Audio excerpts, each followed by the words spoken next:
Thank you so much, Right Honorable Speaker. This motion for clarity is moved under Rule 56 of the Rules of Procedure of Parliament.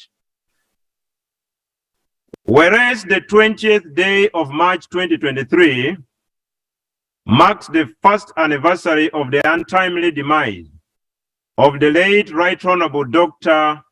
Jacob Lokori Oulanyah, former Speaker of the 11th Parliament of the Republic of Uganda, recalling that the late Right Honorable Dr. Jacob Lokori Oulanyah made his mark in the service of his country with devotion, and that his dedicated leadership greatly contributed to Parliament's strengthening of and adherence to the rule of law and parliamentary practices through persistent call for quality debate, political tolerance, and promotion of cohesion amongst the different shades of opinion. Acknowledging that the late Right Honorable Dr. Jacob Lokori Oulanyah's contribution to the peace process in northern Uganda through offering political leadership and monitoring of the post-conflict recovery process, and during the aftermath of the Lord's Resistance Army insurgency, according vulnerable citizens access to the justice system. Aware that the late Right Honorable Dr. Jacob Lokori Oulanyah's legacy of transforming his community from a subsistence to a money economy through initiatives such as the multi-billion shillings Dano Padano Foundation and several similar impactful startup capital to micro businesses projects in Omoro district, still lives on even after his demise. Appreciating that the late Right Honorable Dr. Jacob Lokori Oulanyah was a firm proponent of the right to education for all children, and indeed sponsored over 200 children to access education at primary, secondary, tertiary, and university levels as a means by which responsible citizens of this country would be groomed. Recognizing the need to honor the legacy of the late Right Honorable Dr. Jacob Lokori Oulanyah as an inspiration for the present and future generation to emulate his distinguished national service as a leader, legislator, legal practitioner, champion for fairness and education for all, a father and a role model to many Ugandans. Now, therefore, be it resolved by this Parliament that 1. Parliament commemorates the first anniversary of the demise of the late Right Honorable Dr. Jacob Lokori Oulanyah and takes cognizance of the excellent and patriotic service he rendered to the people of Uganda, the Parliament of Uganda, and the Acholi community. 2. Parliament declares and institutes the 20th day of March as an annual National Parliamentary Commemoration Day for the legacy of the late Right Honorable Dr. Jacob Lokori Oulanyah in honor of the numerous contributions he rendered in service of the Parliament and the people of Uganda. Right Honorable Speaker and honorable members, I beg to move. Thank you. Is the motion seconded?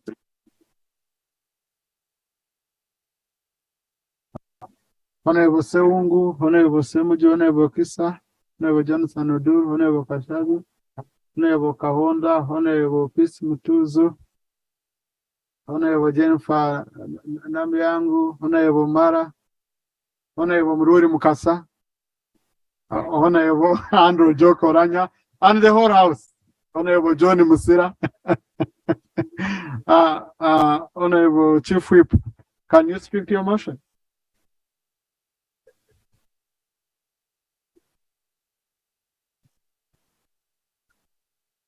Right Honorable Speaker and honorable colleagues, we are here to commemorate the first anniversary of the passing on of the late Right Honorable Dr. Jacob Lokori Oulanyah, which we all know occurred on 20th March 2022, being Uganda's short-serving speaker. Honorable Speaker, talking about the late Right Honorable Dr. Jacob Lokori Oulanyah is a precious and a singular honor. We all know him as an extraordinary man, a statesman, and a patriot. The late Right Honorable Dr. Jacob Lokori Oulanyah made his mark globally, continentally, regionally, nationally, and locally by committing himself to greater and challenging tasks. The late speaker answered the highest of calls, serving Uganda as a distinguished legislator. He appealed for adherence to parliamentary rules and quality debate. In his own words, he stated, "Honorable colleagues, we should learn to sharpen our arguments rather than our voices, with tolerance and mutual respect. We should agree that no view will be suppressed. All views will be received with tolerance and given fair treatment based on known facts and reason." He would move to say, "Honorable members, we can do things better." Right Honorable Speaker and honorable colleagues, the late Right Honorable Dr. Jacob Lokori Oulanyah was instrumental, as already stated, in the pacification of northern Uganda through the peace process and post-conflict recovery by offering strategic and patriotic leadership. His participation in the peace process can't be forgotten, including looking for the leadership and the LRA as a movement in the jungles of Garamba. This has positioned northern Uganda on the trajectory for socioeconomic transformation through the able leadership of His Excellency President of the Republic of Uganda, General Yoweri Kaguta Museveni, and embracing government affirmative action programs like the Northern Uganda Social Action Fund, the Peace Recovery and Development Plan, and currently the Paris Development Model. Right Honorable Speaker and honorable colleagues, the former Speaker initiated various projects in northern Uganda, Batomoro County in particular. His community will remember him for the interventions that were in line with the NRM manifesto on wealth creation and increasing household income. The late Right Honorable Dr. Jacob Lokori Oulanyah started the Dano Padano Foundation that has empowered communities within and without Omoro by supporting their income-generating activities and mindset change. Right Honorable Speaker and honorable colleagues, the late Right Honorable Dr. Jacob Lokori Oulanyah is still challenging the 11th Parliament. Upon being sworn in as the Speaker, he had this to say: "Honorable colleagues, honorable members, the next 5 years of Parliament should not be like the last 5 years. There are things that we must change. We have to restore public confidence in this institution." Before I conclude, Right Honorable Speaker and honorable colleagues, permit me in a very special way to salute you, the top 3 leadership of Parliament, the Right Honorable Speaker, the Right Honorable Deputy Speaker, and the Honorable Clerk to Parliament, for emulating 2 traits of the late Right Honorable Dr. Jacob Oulanyah: the principle of timekeeping To the late, 2 p.m. was 2 p.m. To the current leadership of Parliament, 2 p.m. is 2 p.m. I need to salute you for that. I also want to salute you for upholding one of the philosophies that the late believed in, and that is the philosophy of Ubuntu. I am because we are. All the three of you practice the Ubuntu philosophy. To Parliament, honorable colleagues, salutations for all the support that you rendered and you continue to render to the family of the late Speaker. We salute you for the contribution you made towards the foundation. On a personal note, Right Honorable Speaker, as I conclude, permit me to salute the late for one, lecturing me while I was a student at the Law Development Center, and for two, supervising me while doing clerkship at Lira Chief Magistrate Court. Forever, I will be grateful to him. On behalf of government and the Right Honorable Prime Minister, the leader of government business in Parliament, I beg to submit and to respectfully move. Thank you, Right Honorable Speaker and Honorable colleague. Thank you, Honorable Chief Whip. We also really share those traits with you. They can't be just for the three of us, because at least we wouldn't chair or we wouldn't preside over an empty house. So, Honorable Chief Whip, Lope, and all of you honorable colleagues, thank you for always coming and keeping time. Because, you know, before coming here, I always look through the TV screen, know whether I'm going to an empty house or if there are members. If there was an empty house, I wouldn't come just here with the clerk. And also for the unity, you've stood by each other. You've stood by each other. You know, the challenges, of course, we have are unique because of the numbers of this house. You see, in a parliament where people were 100 or 200, they could know each other all the time. But most of you have endeavored to know each other. When you meet, and sometimes you say, how do you know, all this honorable colleagues. So I want to appreciate you for that. Colleagues in the VIP gallery that I had already introduced, but I didn't read their names. We have the family of the late, and they include Harold Adio Oulanyah, whom we usually call Didi. Yes, and that's the son to the late. We also have Okori Dennis, who is a RDC Napak and nephew to the late. We have Adong Harriet, the sister, and Mr. Kinyera George, the nephew.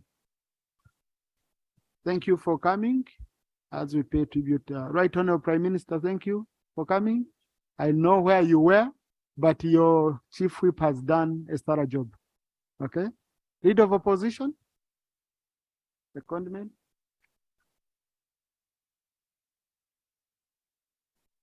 Thank you, Honorable Speaker.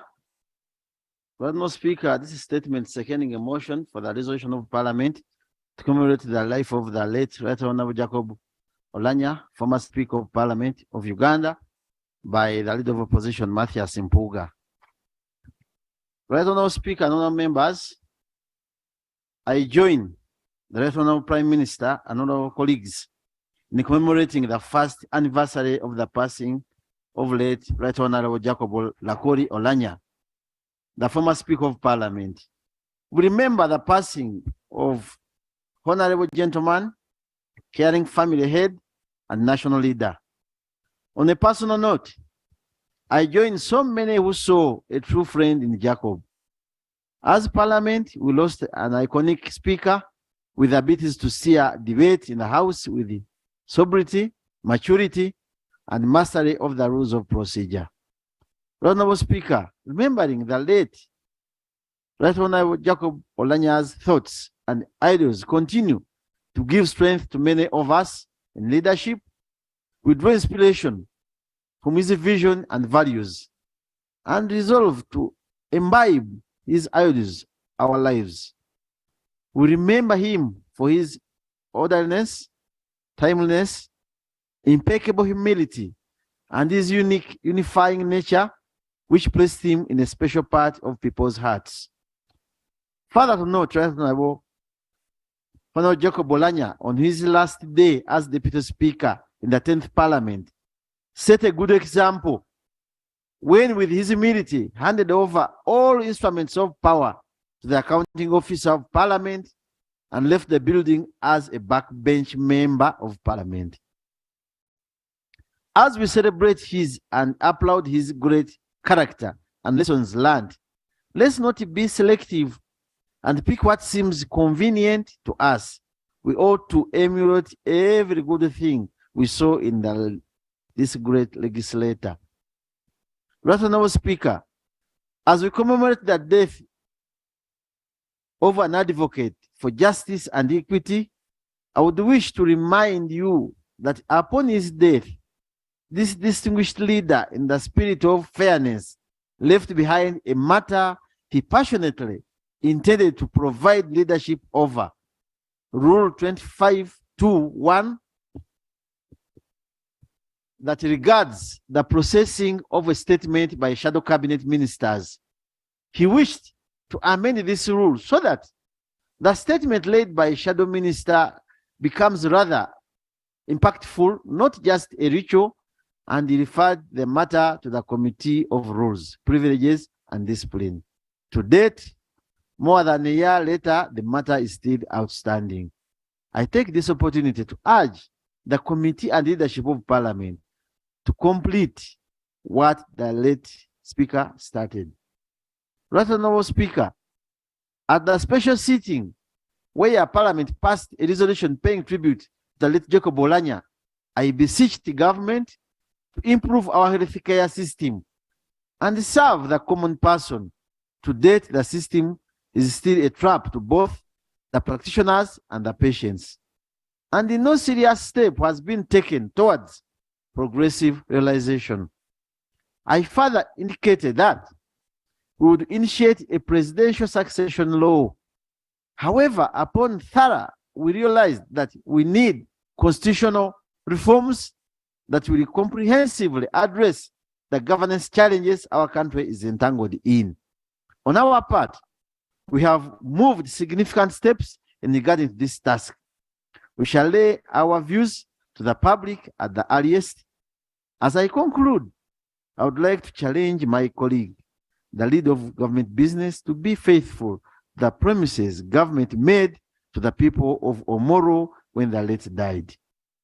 May his soul continue resting in eternal peace. I beg to move, Leader of Opposition. Thank you. Thank you, Honorable Seungu. Thank you, Honorable Speaker. No, Honorable, you know, after reading a statement of your boss, you cannot add on, but I will allow you if you have your own views in your substantive capacity as a member of Parliament, okay? Yes, much later. Colleagues, before I open up debate, I'm going to allow the Minister for Gender just make an announcement to this House. The rest of the issues we shall handle later. Thank you, Right Honorable Speaker, for the opportunity. Colleagues, I would wish to announce the death of His Royal Highness Philip Wanyama Hasavante Hanama Umwenengo Wabugwe Busia. I also wish to state that the government is going to accord him an official burial. I have allowed the Minister, okay? Thank you for your protection, Right Please, Honorable Speaker. I also wish to state that the government has accorded him an official burial, and burial will be held on Saturday, and also to inform the House that within the course of next week, we shall bring an official motion to pay tributes to the deceased king. Thank you. Thank you. Honorable colleagues, I announced the death, but not the official burial component because I didn't have that information. Okay, and that could only come from the executive. So it was very important for it to go on record that we have the official burial, and we shall work with the office, the Prime Minister, you'll work with our office. Honorable Prime Minister, please, I need your attention. Honorable Prime Minister, you work with our office. Can I have discipline in the house? So, Honorable Prime Minister, right, Honorable Prime Minister, you will link up with our office so that we can have the date when we can pay tribute to the foreign king. Thank you. Now, colleagues, before I open up, I think it can only be fair if I allowed the Honorable Andrew Joke Oulanyah to come, and if there is anything he wants to say, the counter and its colleagues, or if you wanted to speak last, you know, whatever. Okay, thank you. Yeah. So let me open up the debate, and I'll start with Honorable Semuju. I add on Honorable Nabukenya. Nabukera, sorry, Nabukera. I go to Honorable Milton Muuma. I go to Honorable Omara. I go to Honorable John Musira. I come to Honorable Jennifer Namuyang. Then, as we continue, Honorable colleagues. Yeah.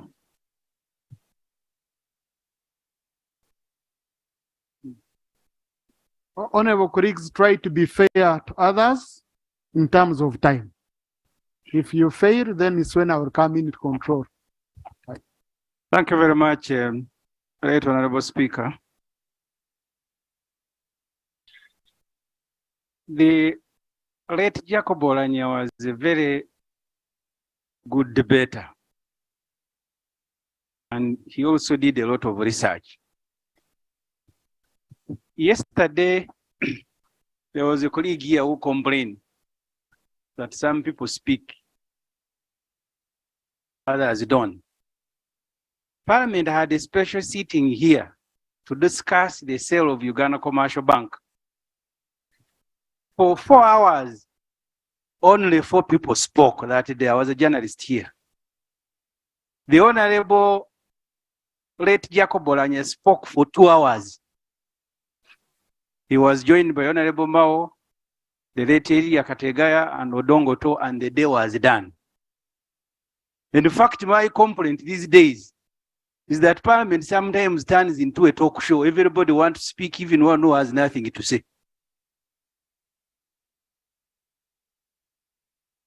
Mr. Speaker, therefore, in remembering late Jacob Oulanyah, the Speaker said those things are not working today.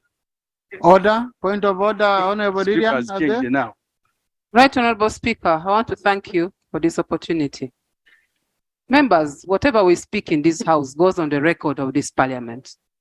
Right, Honorable Speaker, I would like to know if Honorable Semuji is in order to really pronounce everybody in this House to speak what he thinks is not relevant.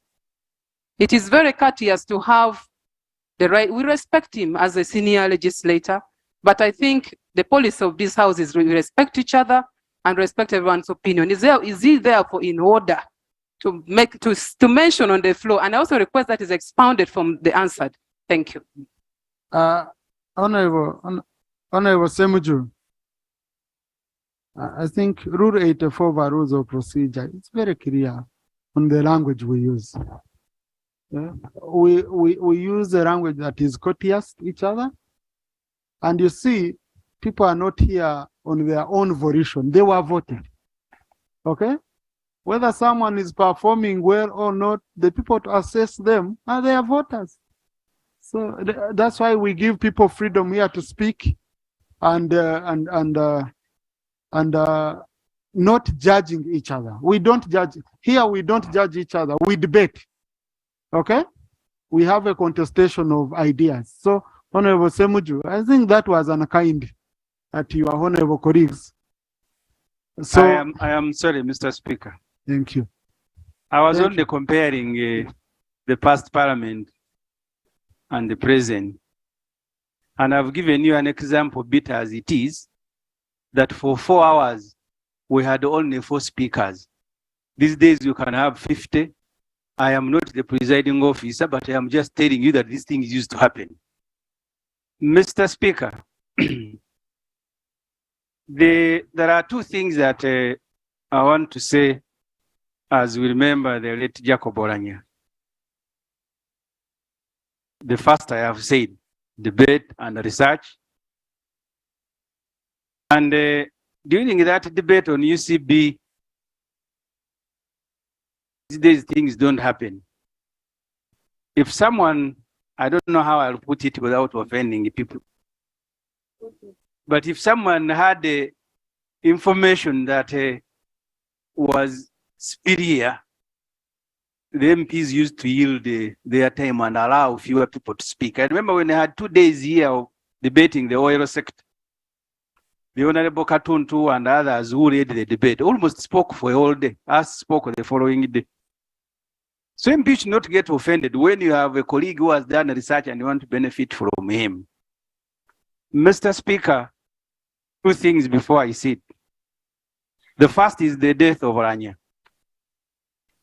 We were told here by the Minister of Health that part of the reason he could not receive the kind of treatment that he was supposed to receive was because of the harassment he had been subjected to by the NRM government when he was a Makerere Guild speaker that affected his life.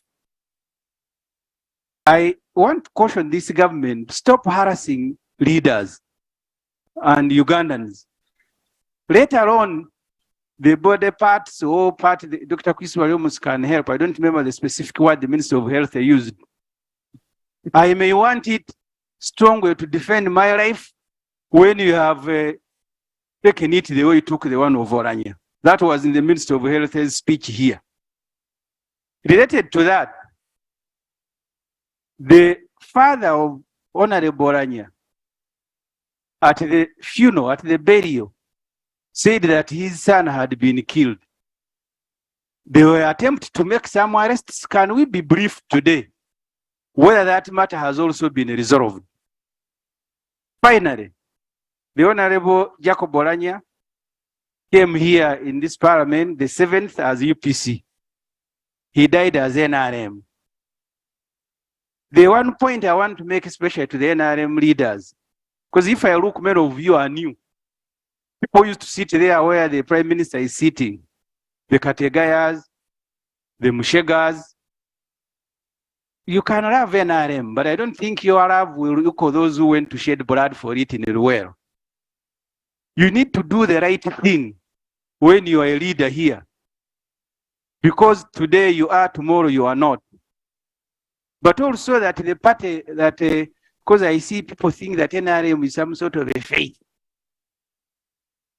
Things you are supposed to do here as parliament, including political reforms, constitutional amendment. Why is the Prime Minister agitated? Why don't you return Mavati? Don't be agitated. Colleagues, we are paying tribute to our colleague, okay?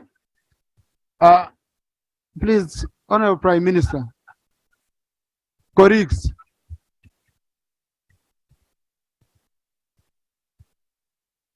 can we listen to each other?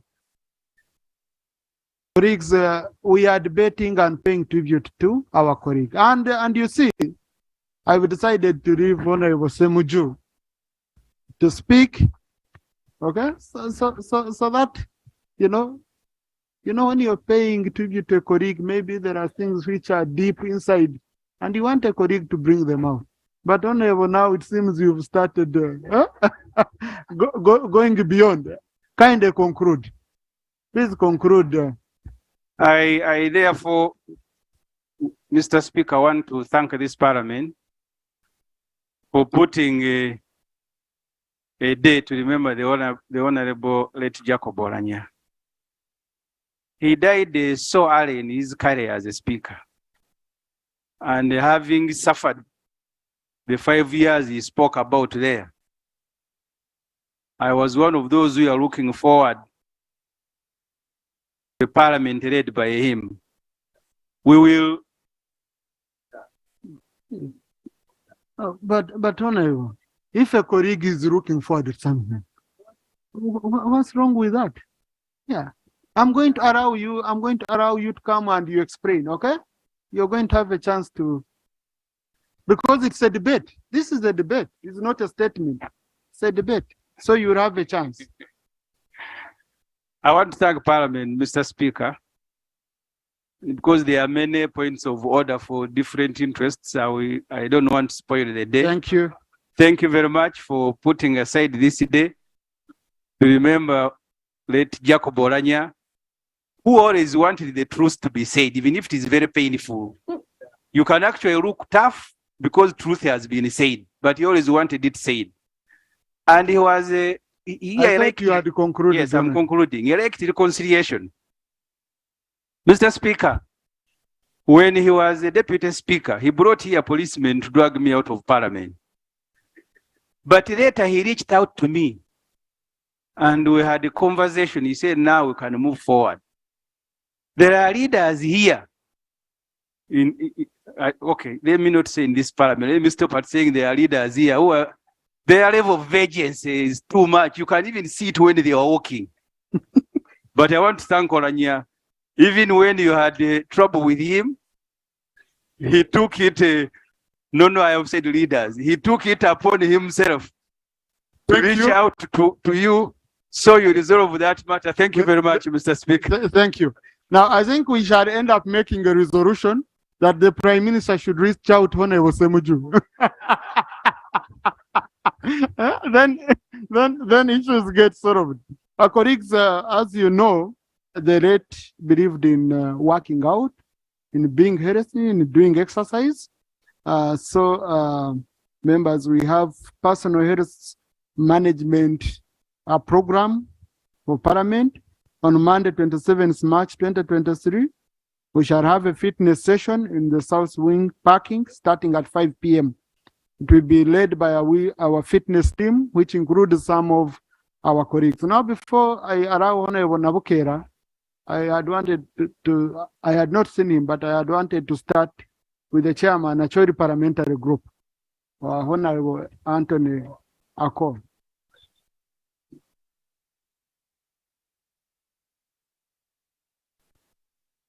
Right Honorable Speaker, allow me to thank you in a special way for this great day.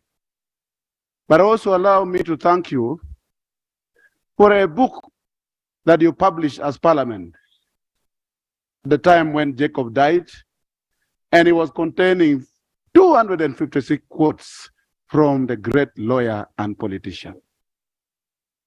I would like to request members to get this book.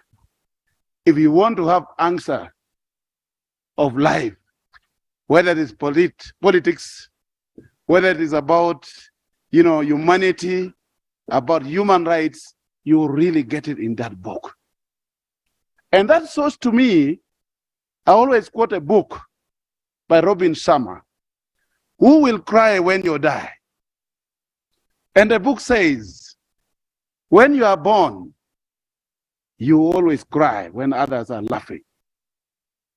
On the day when you are dead, you are buried, you should live your life in such a way that people will cry when you smile. And I think Jacob is smiling at us because we have known how good he has been in this world. Let me take a few quotes from that book that was published by this Parliament.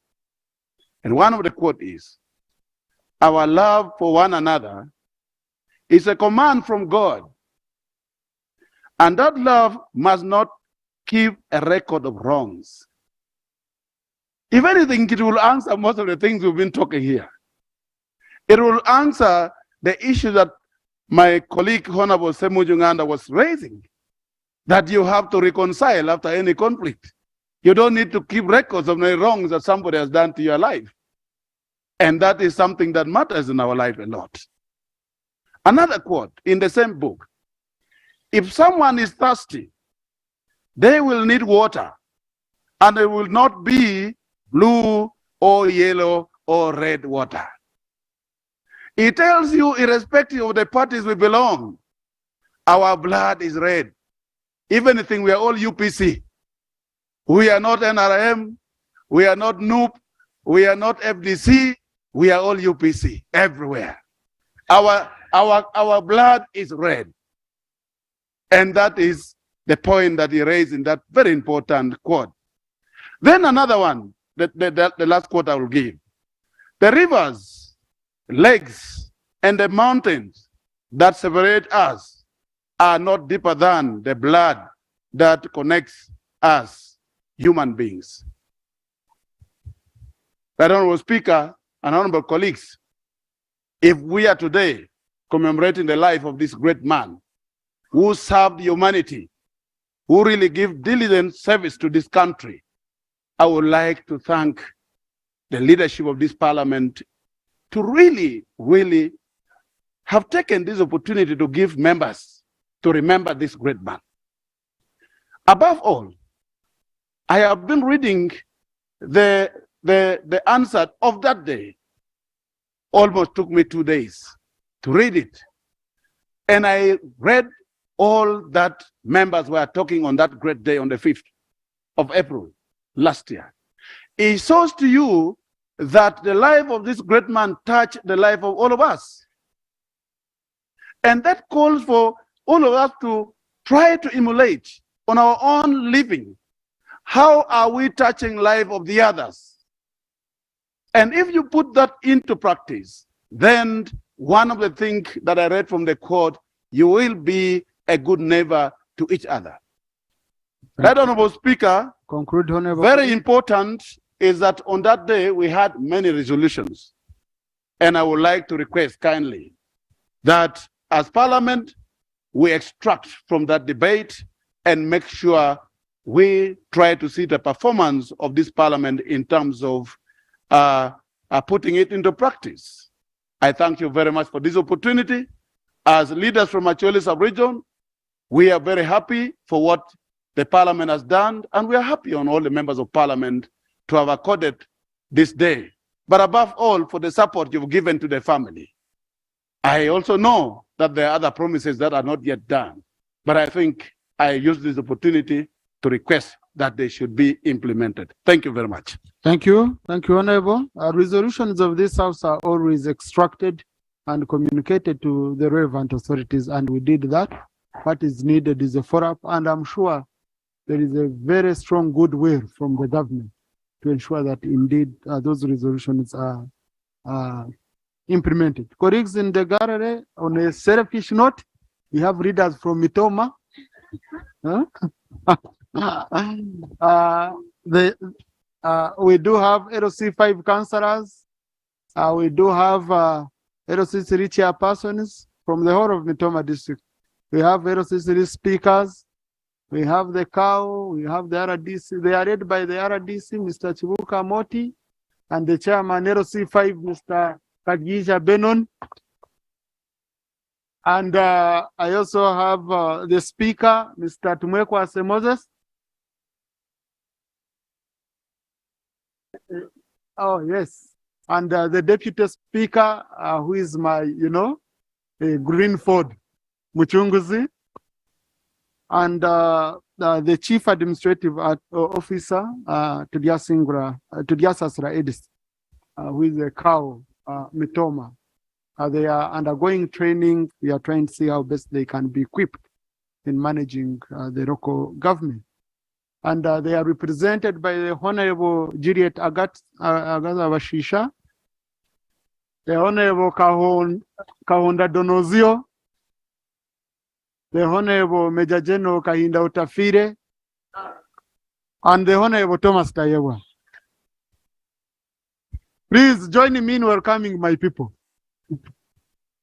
Thank you. Thank you.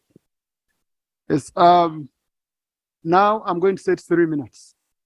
Yes, because I tried to check to see whether we can be, lenient to each other. But if we continue like this, very few people will speak. And yet many of us want to speak. So 3 minutes, and we move with the MPs I had picked. Nabukera was next. I think after Nabukera was Jonathan.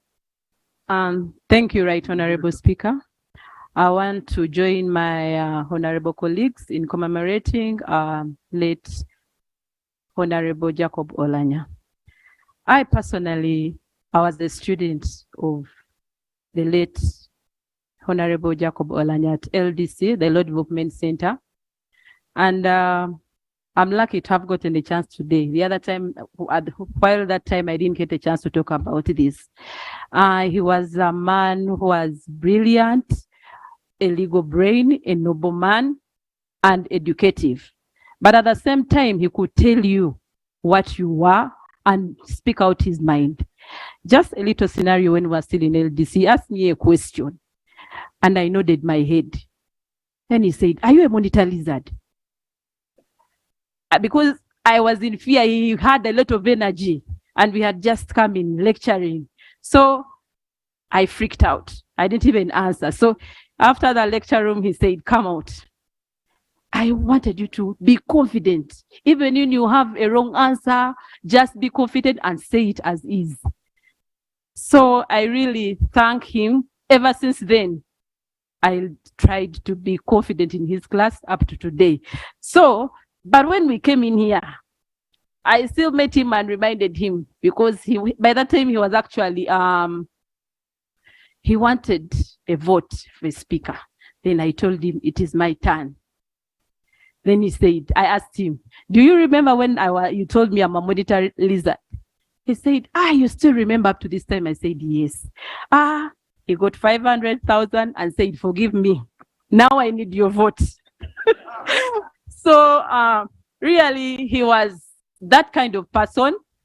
And for this reason, I had to stand up and share this story with you, such that you get to know the person we are talking about. For that reason, that's all I wanted to say. Thank you. I just want to clarify that he didn't buy a vote. No, he didn't buy a vote. Okay. No. He was apologizing. Okay. So we start afresh. Please. But I want to thank you, Honorable Speaker, for this day that you have accorded him.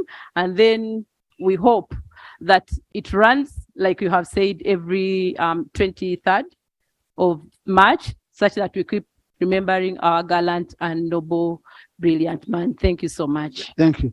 Now, Honorable Nabukera, I saw when you said it was your chance to pay back, I saw Honorable Semuju turning.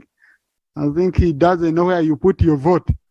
If he didn't, he has known today. Moreover, he had said he was a very good man. So you voted a good man. Okay, Honorable Jonathan Odun, and then Honorable Milton Muuma. And thank you very much, Right Honorable there are colleagues I had already picked. Please, colleagues, you have just come. Now you're telling me this side. So why you were here, now you switch to this side. So I'll pick you when you go back this side. Honorable Do. Mr. Speaker, sir, I want to thank you so much for the opportunity. I am debating in favor and in support of this motion in two dimensions. The first, I want to remember the late Right Honorable Speaker Jacob Oulanyah as the Ugandan or the Ugandan Hope. When he ascended to the office of the Speaker, there were a lot of expectations from Ugandans, given that the age at which he came to office appeared to be the right age to provide unity, to provide leadership to the country at the time we are looking at transition. When his death was announced, so many Ugandans, those who do not even pay attention to politics, were hurt. And up to today, they still feel that he deserved to live more. He was somebody with a very humble social life. Many of us who are here in Parliament and outside, when you interacted with him, especially when it's time for entertainment, I don't think many of us could actually beat him when it comes to dancing. He was that humble and down to earth. He was quite intelligent, well-read, and I think he was so hungry to learn more and more that he read so widely. He read so widely to build capacity around himself to be able to provide leadership in this house. The late was also very assertive. Whenever a debate came up here and you stood up to speak, he would test you whether you're actually ready to speak. He would test you and shake you, and if you are not ready, you would sit down. But all he was doing, do you really need to speak about this matter or not? So if you are not well prepared, you would actually go back. He would only take he would only take people who are quite serious. I must also salute his courage, that the late was one of the most courageous Ugandans. We remember what he said in Kololo when we were commemorating the Anti-Corruption Day. Not many Ugandans can actually challenge anyone who is not corrupt to stand up when he knows the president is there. He did. And the whole Kololo fell silent. That courage was above himself. Lastly, he had mastered how government is run. For many of us who are here, every time you approach him in his office, he would pick his phone and call the minister. And he would allow you speak to the minister. If you are satisfied, you will not even now come to the floor here. If you are not, he would allow you to come here. He had experience in how government is run, and I think we have a big lift to pick from there. The second dimension is what Madam Speaker had promised us, and I want to remind us that today... Can you conclude? No, the second dimension is the Uganda we want debate. And I think that this day, the Right Honorable Speaker had guided, we should be able to speak about that. And Mr. Speaker, allow me just to outline that the late wanted a responsive government that would respond to the service needs of the citizens. He wanted a people-centered parliament that would debate the issues that touch on the people. He wanted a country where the rule of law is observed. He wanted equitable resource allocation during budgetary periods. He would take personal care to ensure that the entire country is budgeted for. And this is where I would like to invite our presiding officers that as we undertake the budget, let's look at Uganda, let's look at the country, let's look at all the constituencies so that they are provided for in this budget. I want to thank you. He said to us, we should be our brother's keeper. Let us all be our brother's keeper. I thank you so much, Mr. Speaker. Thank you, Honorable Jonathan. Honorable Milton. Thank you very much, Right Honorable Speaker. Right Honorable Speaker, to those that missed today's morning service in the memory of Right Honorable Jacob Oulanyah, I wanted to just inform them that he was quoted to Moses in the Bible, who had an assignment to deliver the 11th Parliament to the Promised Land. According to the sermon by Honorable Bedi Bwanika, who took us today as this preacher, he did refer to the leadership of this parliament as Joshua's. Right Honorable Anita and Right Honorable Tayebwa, thank you for being dependable friends and accepting to take on this mantle to the latter. This was as per Honorable Bedi Bwanika's sermon this morning, and we feel you are delivering us to the Promised Land. Stand firm, we'll be by your side, we'll support you. In the memory of Right Honorable Jacob Oulanyah, Right Honorable Speaker, he was the patron and the founder member of the Parliamentary Forum on Population, Food Security and Development in the 7th Parliament. It is through this forum that we managed to engage government with a program of supporting members of Parliament with the seeds to the voters. I want to appeal to Right Honorable Prime Minister and government that in memory of the late Right Honorable Jacob Oulanyah, let's revive this project, this program to support members of Parliament with maize seeds and other farm implements, because voters are lacking what to plant. The rains are on, but there is nothing to plant. Right Honorable Speaker, the Right Honorable Jacob Oulanyah was the patron of the Parliamentary Forum on Children. And when he was inaugurating this forum in the 11th Parliament in Munyonyo, he challenged members of Parliament to come up with a legislative agenda. Right Honorable Speaker, we have to thank you for accepting to launch. We were happy when you personally attended and launched the legislative agenda, which highlights gaps affecting children, legislation that need amendment to address issues to do with the children. This country will always be happy and always remember Right Honorable Jacob Oulanyah. As I conclude, Right Honorable, we have to thank you so much again for standing with the family and offering a special session in memory of Right Honorable Jacob Oulanyah. Those of us who are too close to him, we are really proud and also belong. We say belonging by you recognizing our fallen hero. I thank you so much. May his soul rest in eternal peace. Thank you. Honorable colleagues, we share this together because on the 5th of April, you passed a resolution that on his birthday, which is today, okay, we save it as a day when we would be commemorating his legacy. So I want to thank you for being here in big numbers to ensure that indeed we achieve that. Our colleagues in the public gallery this afternoon, we have members of the local leadership of Omoro district. They include the NRM party leadership of Omoro district. Please stand up for recognition. They include local government councillors and yes, other district leaders, technical staff from Omoro district. They've come to observe proceedings as we pay tribute to their great son, the late Jacob Oulanyah. Please join me in welcoming them. Honorable Mara and then Honorable Musira John. Right Honorable Speaker, I want to thank you for the opportunity.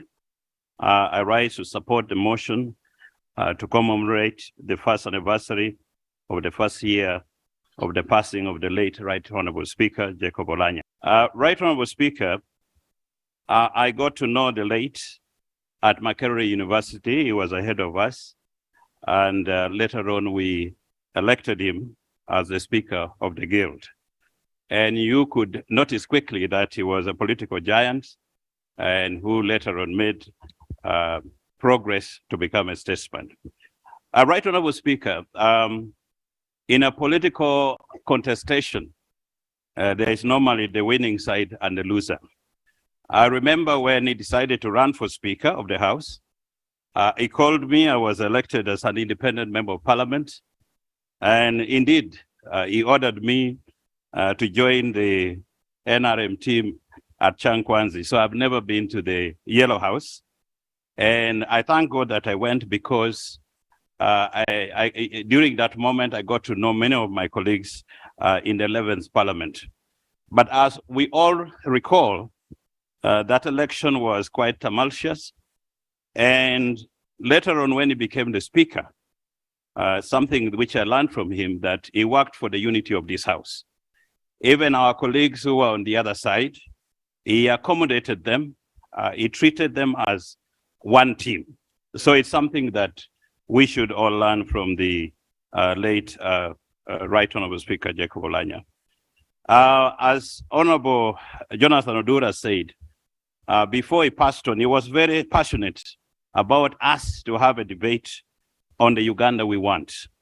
And I think, as we have agreed, we should have this debate so that we can progress our democracy and social development and transformation, so that we all have points of convergence in terms of where we would want our country to go.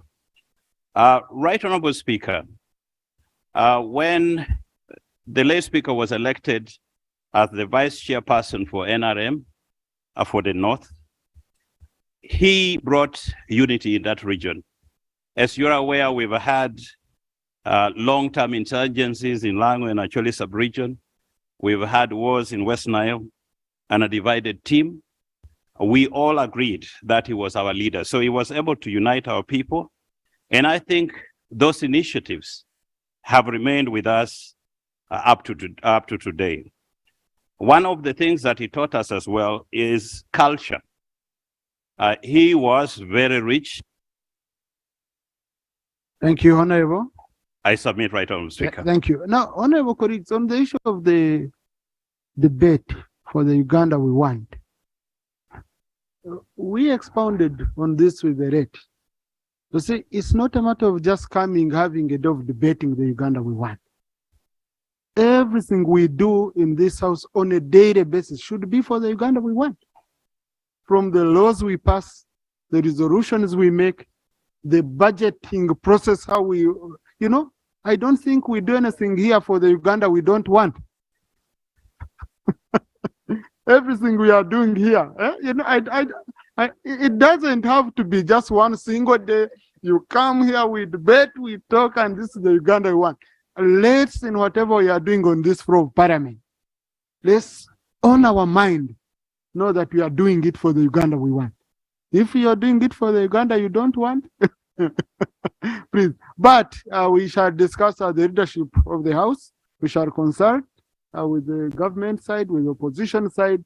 We see how best we can resolve this. Okay? So I had allowed Honorable John Musira. There are colleagues I had picked at first who were in first. So it was John Musira, then Honorable Namuyango, and then I got Honorable Lilian Abe, and then Honorable Judy Sachan, and Honorable Peace Mutuzo before Honorable Yomus. Yes. Respect, Mr. Speaker. I will ensure today I give each one of you a chance. Okay? We shall sit here and we ensure each one of you gets. Mr. Speaker, respect. I will struggle not to call you Madam because we are almost now used to Madam Speaker. But Mr. Speaker, sir, I hope I may not go that extent. Mr. Speaker, I wish to bring memories. They may not be fond memories. The late was my OB. I'm happy to learn that I have another OB, possibly he was behind us in Makerere. The Bagisu say that a chick which will grow into a big cock is spotted while still young. And we saw that in the late. Today I sit in the same parliament with our son, who we saw growing, Andrew Ojok, Oulanyah. Know that there are people in this house who were with your father and the people of Omoro. We knew him and we knew he would come up and his star was so good. Late Oulanyah, I can vividly remember on that Black Monday, whoever was in Makerere at the time. And I would wish that Honorable Minister of Justice ought to be here because he caused us a problem. I'd been his campaign manager at the time for his guild presidency, and we suffered the brand. Mr. Speaker, sir. Who's the campaign manager exactly? Mao. Honorable Mao, I'm sorry to say. Mr. Speaker, when we went on a sit-down strike, that Black Monday, when we came to Freedom Square to call off the strike, I, late Oulanyah, late Ouma, and another boy. The two were shot, Okema. The two were shot. Late Oulanyah got a bullet wound. I survived. And the rest is here talking today. Because I was a coward, very right, like you have said. And the coward is evil.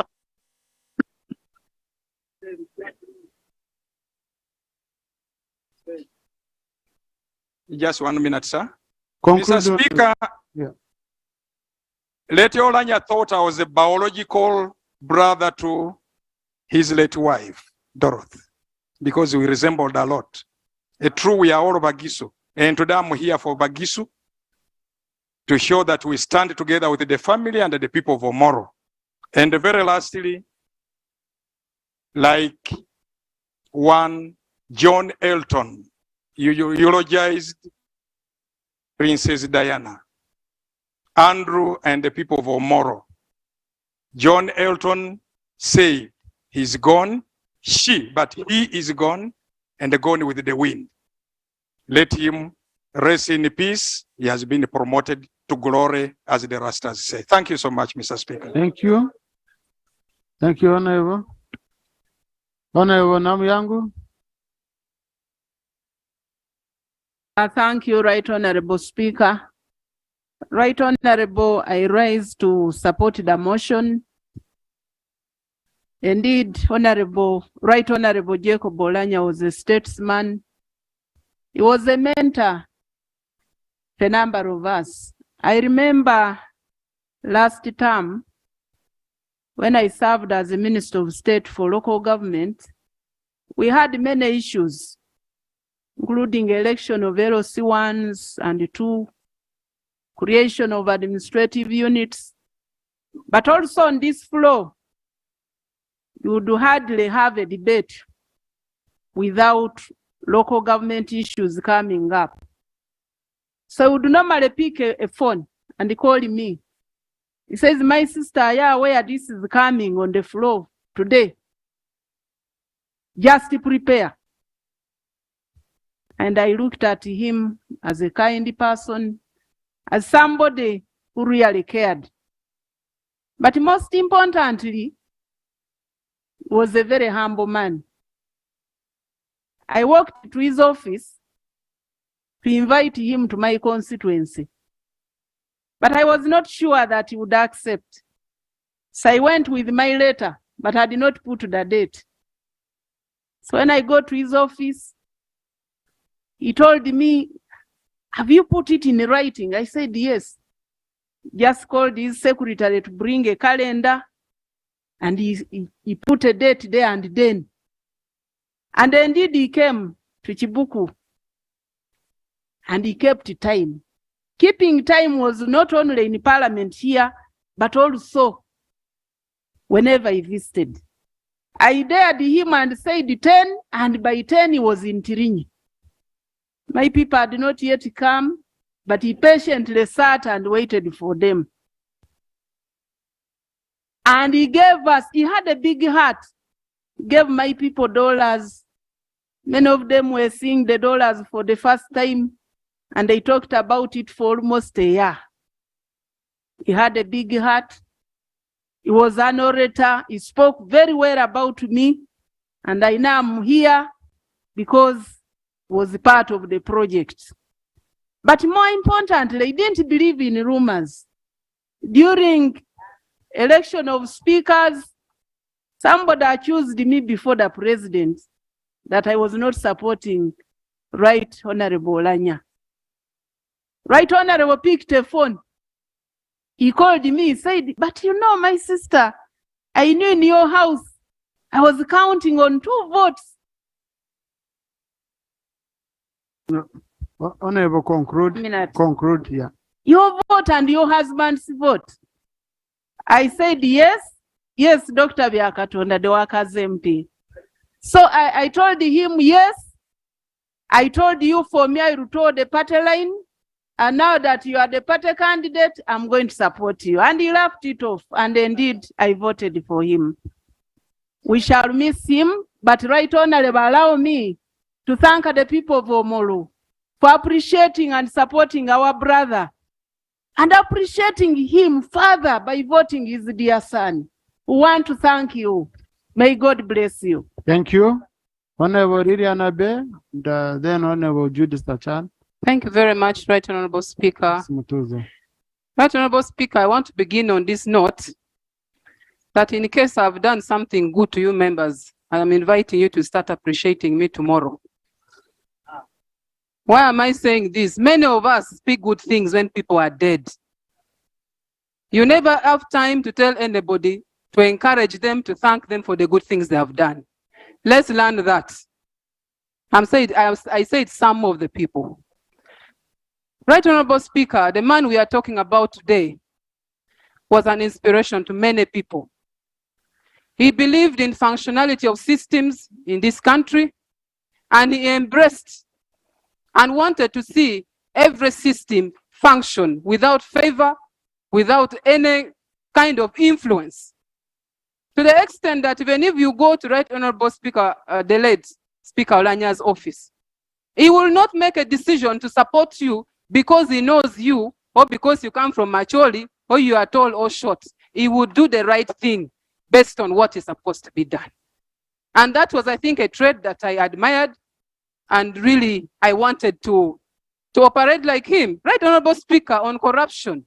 Yesterday I was playing his audio. We need to ask ourselves questions. The late Right Honorable Speaker Oulanyah is gone, but are we corrupt or we are not corrupt? Is it the Uganda we want or Uganda we don't want?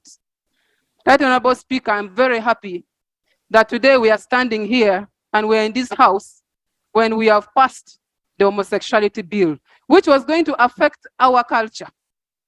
Right Honorable Speaker, the late believed in cultural norms, and of course, having come from the culture which had all varieties of different dances and the richest culture in this world, in this country, that is the Acholi culture, he embraced it and admired it. Right Honorable Speaker, my appeal is, Omoro district remains to be supported. Whether Oulanyah is alive or is gone now, the son is here, and I thank this house for standing firm. You went on ground and supported him and gave him all the. Thank you. Now, colleagues, we shall see on Sunday. We are supposed to be in Omoro commemorating with the family and the people of Omoro. I hope we shall go in big numbers. Okay?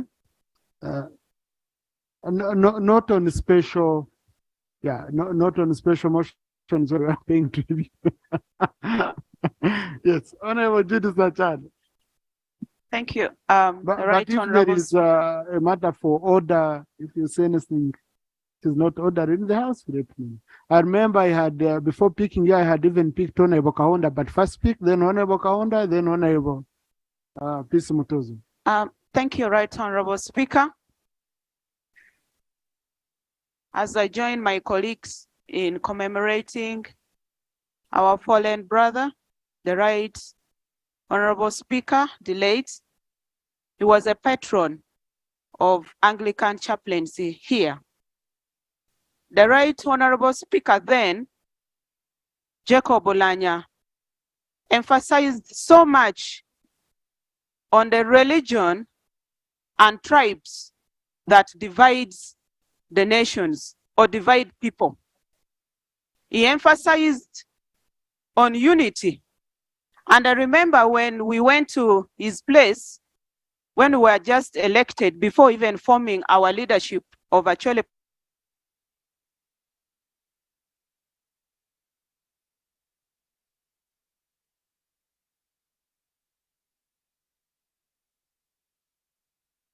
Don't be in Aikun. Try to make new friendship, relationship with other people from other regions. And I witnessed this during his campaign when he was contesting for the Central Executive Committee in the NRM party. He had overwhelming support from Western Uganda, from West Nile, from Eastern, Central, all over the country.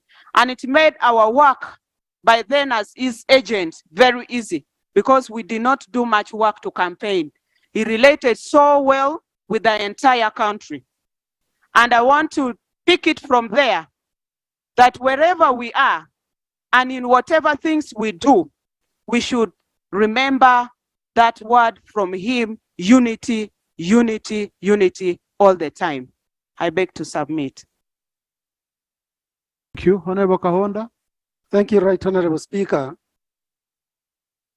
Right Honorable Speaker, I remember late Dr. Jacob Oulanyah when he met me at the reception of South Wing, and he held my hand at his office, and he asked me how far I had gone with my issues. That's when I had court issues. And he encouraged me to be courageous and never to fear anything and never to fight back. The Right Honorable Speaker advised that human beings may fail to resolve their issues, but God shall always be there to provide a permanent solution. I'm happy to note that with his guidance, and when we when we had issues here of splitting the constituencies, he called me a day after and said, do you remember what I told you? God has provided a permanent solution. And I'm here to testify that with his guidance, we are happily serving, we are living together, and we are celebrating together. Right Honorable Speaker, I remember when you said that the Right Honorable Speaker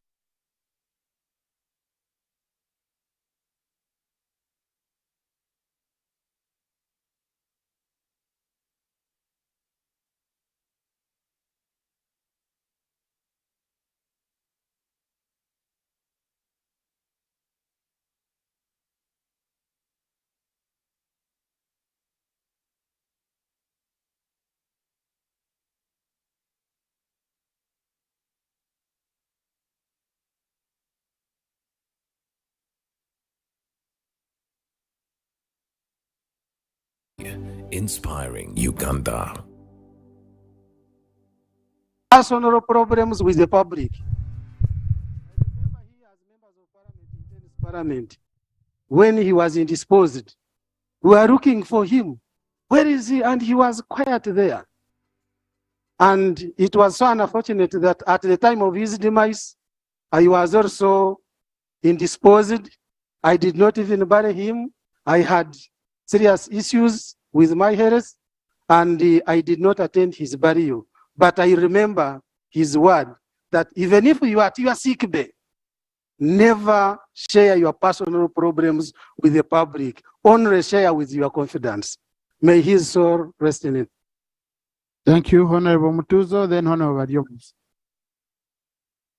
Thank you, Right Honorable Speaker. As we pick memories of the late Jacob Oulanyah, former Speaker of Parliament, I want to acknowledge his support to the Ministry of Gender. There isn't a single function we held and missed him in his bow tie and white shirt.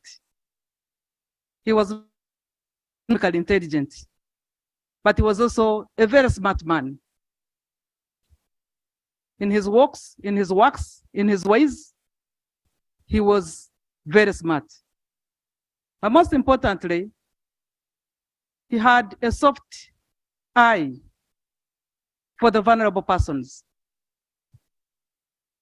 I one time walked to his office to inform him that in his district, there is the highest prevalence of teenage pregnancy, and immediately requested us to hold a function there, which he would use for advocacy for girl child to return to school. He did not stop at that. He enrolled a number of children, pregnant girls, and those who had just delivered, on his own personal funding, and enrolled them back to school. After his death, some of them even have started dropping out, but they were really a big number. On many occasions, he would call us and say, have you also still faced the cut? Because every time there were financial constraints, every time there are financial constraints, the Ministry of Gender's budget is the one that is cut first. He would ask whether the knife has caught up with us. And certainly the knife would have caught up with us. So somehow, he would make phone calls to other ministries if they can support some of the events and functions in different local governments. And they would, so he made our work much easier. So we really miss him. But we thank you that during your tenure and the speaker, you have done a lot. First of all, to keep him in our minds and also to follow his traits. And one of them is keeping time. And the second one is keeping the ministers informed. If there is an issue, we're alerted and informed in time. And that helps us to prepare. And that's what governance does. I thank you so much for taking it up from him. And may God rest his soul in eternal peace. Thank you. Thank you, Honorable. Honorable Adiomus. Thank you very much, Right Honorable Speaker. I also add my voice to thank you for organizing this debate and also thank the Prime Minister for the motion, and I stand to support it. Like other people have spoken, those who were in Makerere in the early 90s, Jacob was our deputy, was our speaker. And actually, he was my neighbor in Mitchell Hall. In Mitchell Hall, together with the Honorable Mao. And when we participated in that strike, I think what caused him problems was that when the rally was organized, for him being a speaker, he put on the gown, the Makere gown. Honorable Segona is saying you look Rumumbiste. That is very uncomfortable. Oh, I am a Mitchell rat. A Mitchell rat. So when we gathered for the student assembly, being a guild speaker, he was putting on those red gowns of students, so he could easily be marked. That's why he had a confrontation with the police and had his pancreas injured. Because Honorable Semuji was asking which organ, so there was the pancreas. But again, I worked with him closely when I was the parliamentary commissioner and he was the deputy speaker. We did many things. And also very closely because by the time he died, he was serving as the vice chair of NRM for Northern Uganda, where I also serve in a similar position for Western Uganda. Positions which make us sit on the Central Executive Committee of the NRM. And he always steered the debate in the meetings with a lot of charisma and eloquence, as we all know him. And of course, he was our speaker and a colleague member of parliament. So some of us were very close to him and we could speak about him until when cows come home. But we want to continue conveying our condolences to the family, the people of Omoro, the people of Northern Uganda, and indeed Ugandans and humanity, because his influence and impact went beyond this country. The Honorable Semuji raised the issue about cause of death. We explained in fair detail that time, but I just wanted to repeat that by the time he died and we buried him, the cause of death was settled, that he died of cancer. Right, Honorable Speaker, I had the opportunity to visit Jacob before he was flown to the US, together with the Honorable Chiwanda, on behalf of NRM party at his house. And we had a discussion. He had... Honorable Minister, conclude. Just conclude so that we don't go back. No, I have many MPs, they wanted to contribute. Yeah. He had undergone an operation, but he had the visible signs of advanced cancer and also features of chemotherapy. I remember telling Honorable Chiwanda that Jacob has cancer because for us, our eyes are medical eyes. We can see what many of you cannot see. So we can see what many of you cannot see. So what is Segona suffering from? What is Honorable Segona suffering? We usually don't discuss people's illness in the public, so I will tell him in confidence. I thought I was speaker. So Jacob, like we said, and the Minister of Health explained very eloquently then that he died of cancer, and the reason why he was flown to the US was the benefit from advanced technology, which is available, but unfortunately, he couldn't make it. So lastly, Right Honorable Speaker, there are many lessons we learn from the late Jacob: punctuality, eloquence, smartness, intellectual strength, being there for others and many others. And therefore, we greatly miss him, but we continue to pray that he continues to rest in peace. I am sure as a believer, he's up there in heaven, and I'm sure he's happy with the way we have continued the work at the 11th Parliament under your leadership and Madam Speaker. I thank you very much. Thank you. Thank you. Honorable Mawanda, Honorable Nakut Face, Honorable Dr. Bukenya. Then I come. No, don't mind, I'm going to come this side. I'm just waiting for Honorable Amosoko to go back this side, then I come here. Thank you, Right. The opportunity. I raised to support the motion of commemorating the death of the late Honorable Right Honorable Speaker. Right Honorable Speaker, I knew the late from Makerere University. when we met in Rumumba Hall. I was not in Rumumba, but was during the campaigns. The late was supporting Honorable Mao. I was supporting the late Noble Mayombo. You know how we used to behave as students? There was some bit of a scuffle. He was accompanied by then a gentleman, I think from Nkuruma. He used to call himself Okwangability. I don't know where he disappeared to. Very, very unfortunate. But why am I saying this? After that scuffle, the next day, the late and that gentleman, Okwangability, came to my hall in Livingston Hall. And we reconciled. Since then, the late became my friend. They have talked about that he's a person who used to like a middle ground. And by saying that he never wanted any side to say that this side has defeated the other. That is why he came and looked for me in my hall. And this is what we should emulate from people like the late Honorable Oulanyah. Secondly, he believed in education. He said his background was not a good one, but if it had not been for education, he wouldn't have succeeded in.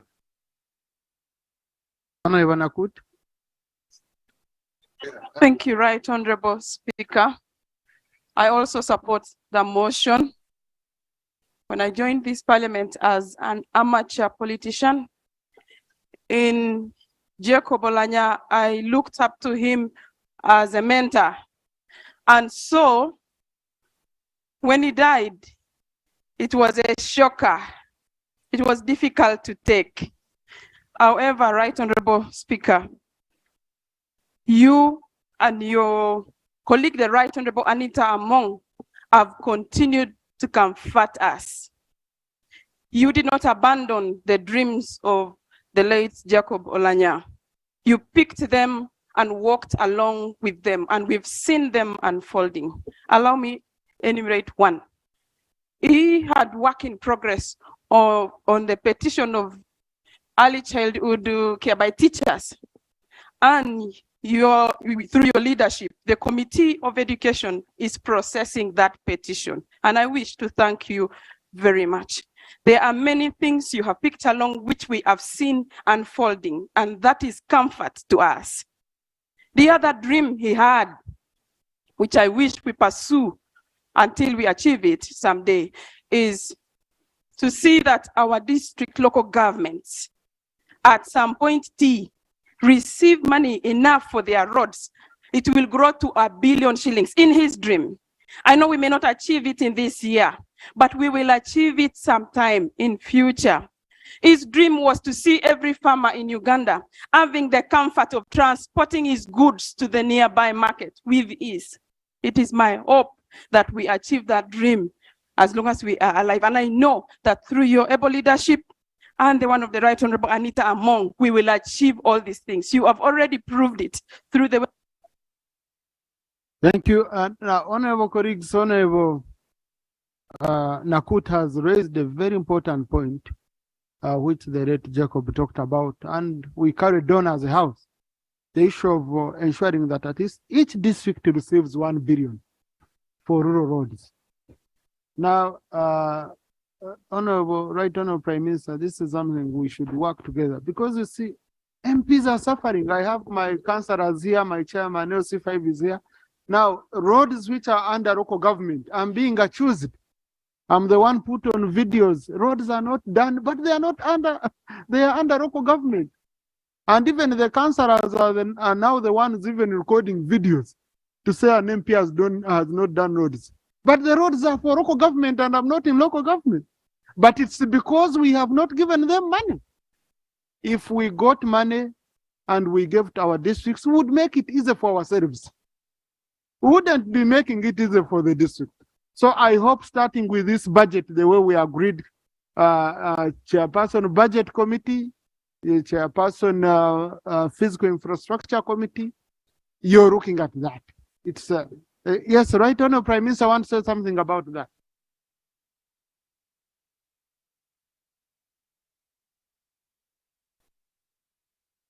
Right Honorable Speaker and honorable colleagues, as we mourn the gallant son of Uganda,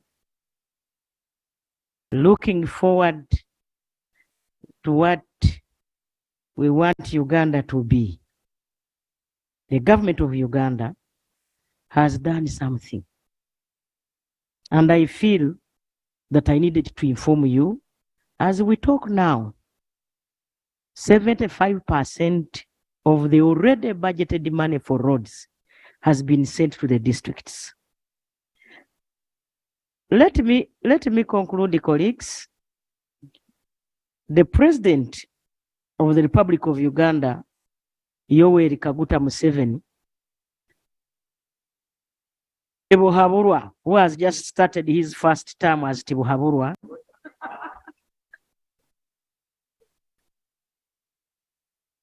Right, Honorable Speaker, protect me. Please go on.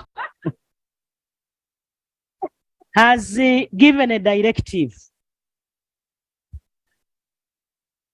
and I wish I would be Honorable given, Prime Minister, please go on.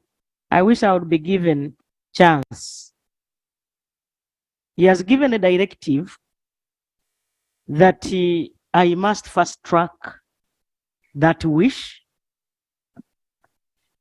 bearing in mind that we have to have money as a country put in the budget, and I know Parliament of Uganda is charged with the responsibility to appropriate. After we get money, it is our wish that we support our district. Even there are those big districts who already are getting 1 billion and above. Say like Wakiso. Wakiso is getting more than 1 billion. Kakumiro is getting 300. Unfortunately, because we are not as big as Wakiso. A district like Kabale, those big districts that you know, those that have a bigger kilometer coverage of roads are getting some good amount of money. And therefore, Right Honorable Speaker, I request that members of Parliament pick interest in the already available resources so that they are put to good use. Thank you so much. Thank you. Yeah, no clarification is only when a member is on the floor. Now we don't have anyone on the floor. Okay, so let's go back to our issue. We shall have enough time to discuss budget-related issues. I'm still this side. I'm coming this side. Don't mind. Yes, so I had picked Dr. Bukenya. Thank you, Right Honorable Speaker. I joined colleagues in supporting the motion to pay tribute to the late Jacob Oulanyah. Right Honorable Speaker, in 2017, I had problems in my constituency, but they concerned the whole nation. There were problems in the gold mines. And I came to this house. I first went to his office with a petition. Then he sat me down and he asked me what I wanted.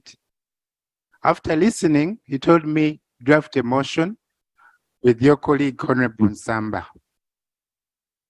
And when we finished the motion, he invited us to his home. He was a mentor and a teacher. We went to his home in Kansanga and we sat over a cup of tea and we edited the motion, and he gave us a lot of advice, which we still use and practice up to today.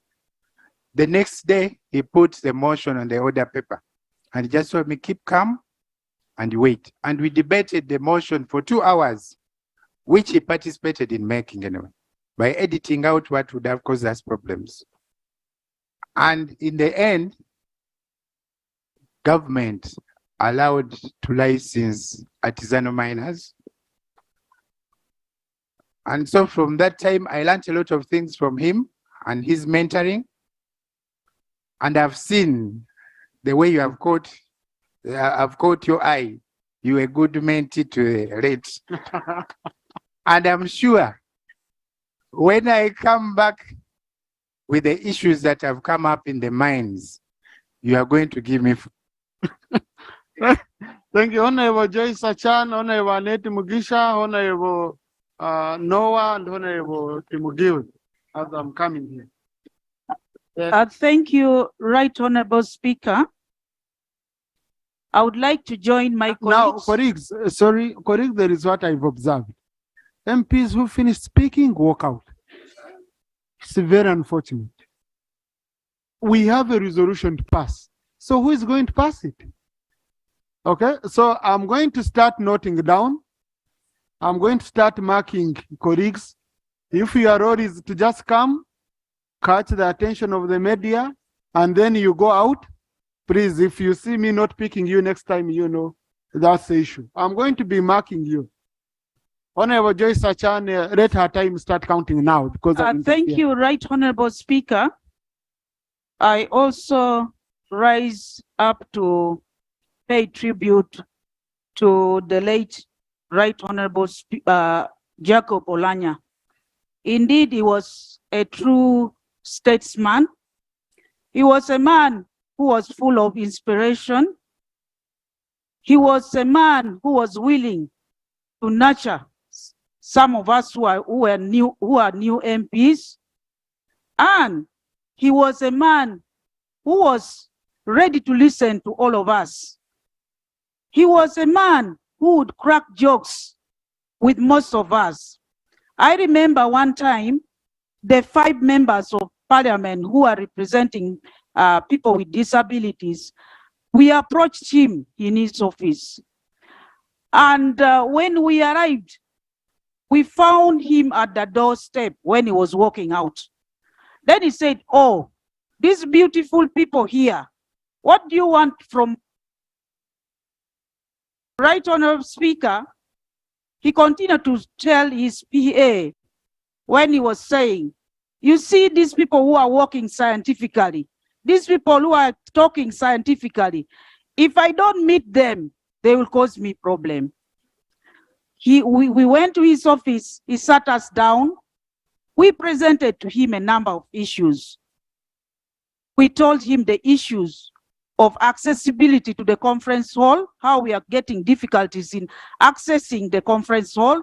We told him the problem of accessing the chamber here. Right Honorable Speaker, we told him that we lack offices up to today. Right Honorable Speaker, he listened to each one of us and he promised to work on the issues that we raise.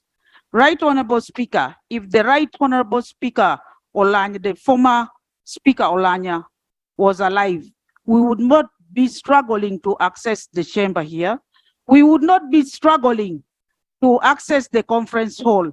Right Honorable Speaker, I believe that you, the current leaders of ours, the current Speaker, will find mercy in you to find for us office spaces, to work on the ramp, to access this place, to work on the guide rails, to access the conference hall. May his soul rest in peace. Thank you. I think these are very critical issues, which I've not had a meeting with you, honorable colleagues, the ones with disability, but these are very, very valid issues, which we have to look into. They don't need to be even attributed to anyone. They are direct. We are even not complying with the law, you know? So, but you understand we are in old buildings where those standards and were not made. But I hereby direct the clerk to ensure that we work on a ramp for MPs with disabilities to get access to the chamber. And yeah, even guess, you know, to do whatever is possible. Please, I need this to be communicated to the clerk, to do whatever is possible. On the issue of your offices, it's an issue we are going to discuss with the whips, because as you know, it's the whips, okay, who should be allocating. Unfortunately, I was the chief whip. I might have not done a good job at that time. Now it's a chance for me to direct the one who went into my place to do a better job than mine. But I'm going to work with him. We are going to work with him to ensure you get your officers. I thought that issue had been resolved because I had directed the sergeant at arms. But thank you for bringing this to the fore. We shall ensure they are resolved. I had picked Honorable Nate Mugisha and then Honorable Noah Wanzara, Honorable Ricky, and Honorable. Thank you, Right Honorable Speaker, for giving me the opportunity to talk about the late Right Honorable Jacob Oulanyah. I had the pleasure of meeting him one-on-one, and allow me to talk about his humility and empathy with relevant examples. I made an appointment that was granted. Oh, please, Honorable, people shouldn't disturb you. We are fighting homosexuality. Now you're complaining one-on-one. This is Thank you, Right Honorable talking to a Speaker. colleague. And I asked for protection, Right Honorable Speaker. I made an appointment which was granted and waited in the room. You waited in the lobby. Yes. But in Parliament, we have lobbies, not rooms. After 10 minutes, I was called to enter in his office. As soon as I entered in his office, he was already very sick. He left his seat and came to me and apologized for having delayed me. To me, I was immensely humbled. Thereafter, he again left his seat and had to sit with me. I will tell you, colleagues, why he did it. I had a problem. I was already limping. It was a health problem. So he made me sit near him to critically talk to me.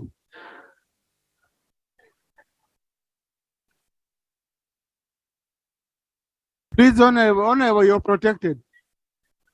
For you have really taken my time, Right Honorable Speaker.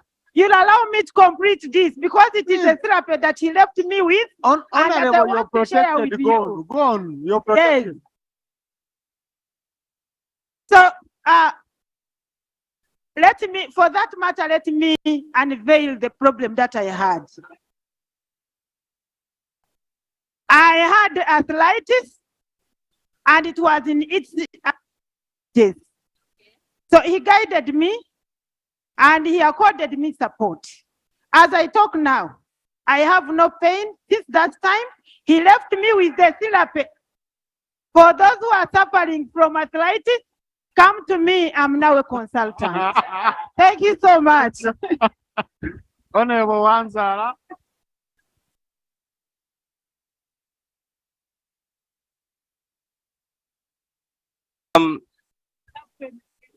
Thank you very much, Mr. Speaker.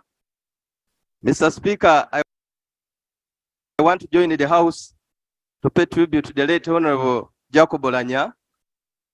Right Honorable Speaker, I met Right Honorable Jacob Oulanyah in the 10th Parliament. We worked with him here tirelessly to make sure that we have a better country.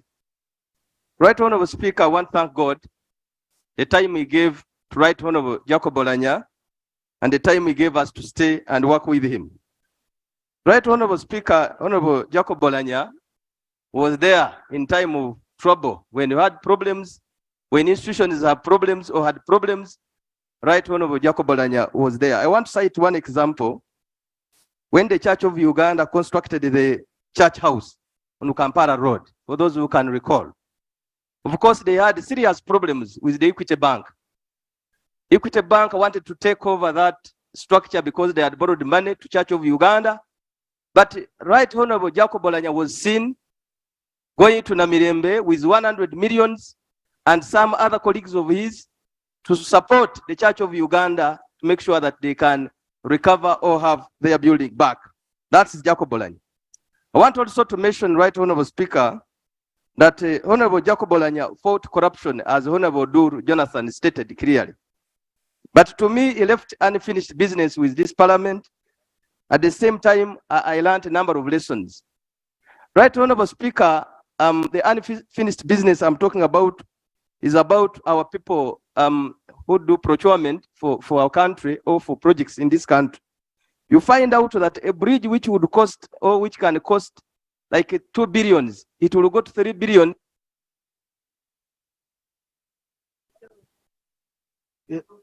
Honorable Tim Gill.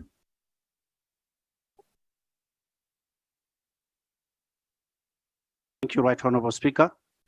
Isaac Otimgiu, representing the people of Padiere County, Nebi District. I would like to thank this House enormously for honoring the Right Honorable Jacob Oulanyah's Day, as it was passed as a resolution of Parliament last year. And we do appreciate our Speaker of Parliament, the Office of the Speaker, to make sure that this has happened today. Right Honorable Speaker, I met the late Jacob Oulanyah in his office one time, and that was in Naguru. He called me when I went to his office. That was the time when he was running for speakership. He only told me one thing that made me actually vote for him. He told me, as a new member of Parliament, whether you like it or not, you need me to be the chair, to be the speaker in that house, so I can mentor you. And what he said was absolutely right, because of his immense knowledge that he had in the legislation of this house, and the knowledge that he had carried over the years in managing the Parliament. It was very sad that we never actually shared more time after that. We never managed to get the knowledge that we were inspiring to actually learn from him. The last time we actually spent time together is when actually he recovered from the first phase of illness under his mentorship as the Vice Chair of NRM of Northern Uganda. We visited West Nile, where he wanted to thank the members of West Nile, the leadership of NRM West Nile, for voting His Excellency Yoweri Kaguta Museveni. Little did we know that that was his goodbye that he was telling the people of West Nile. And today, we feel like we have lost a very important person. And wherever he is, the little... Honorable Ricky. Thank you, the Right Honorable Speaker, for giving me this opportunity in this important day when we are commemorating the life of the late Jacob. The late Jacob was a peace-loving person. The late Jacob was committed to peace even during his last days. I was privileged to be among the few people he called in his last days. He was committed to peace building. He believed that unity keeps us together and stronger. The late Jacob was an outstanding leader. He was a source of inspiration to many people. The late Jacob, the Right Honorable Speaker, he taught them the fundamentals of life, and he believed in equal opportunity for everyone. The Right Honorable Speaker, as he said in his own words, that in this life,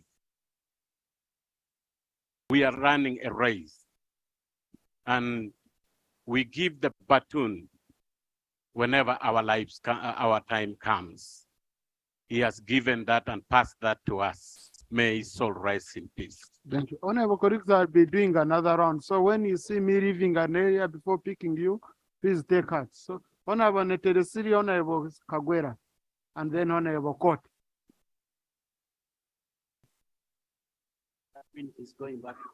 Thank you, Right Honorable Speaker.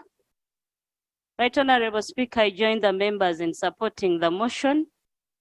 I served with Honorable Jacob Oulanyah in the 9th Parliament, and I learned two things from him.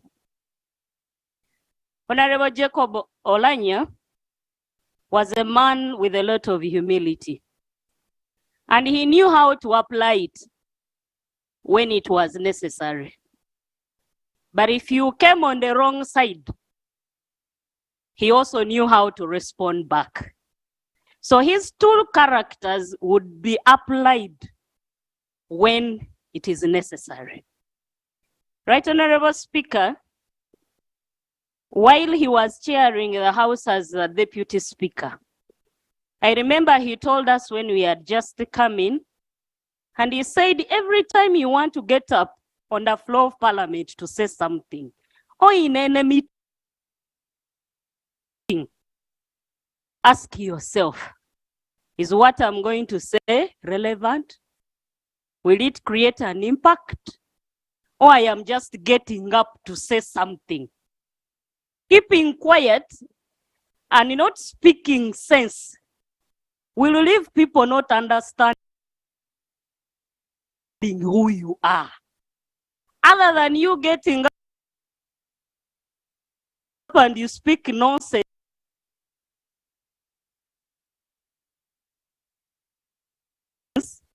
and everyone will go out knowing that is who you are. And therefore, when the speaker was in that house, the late Jacob Oulanyah, and seated in that chair, he also told us every motion, every bill that is brought on the floor of Parliament, there are MPs with authority. They have knowledge about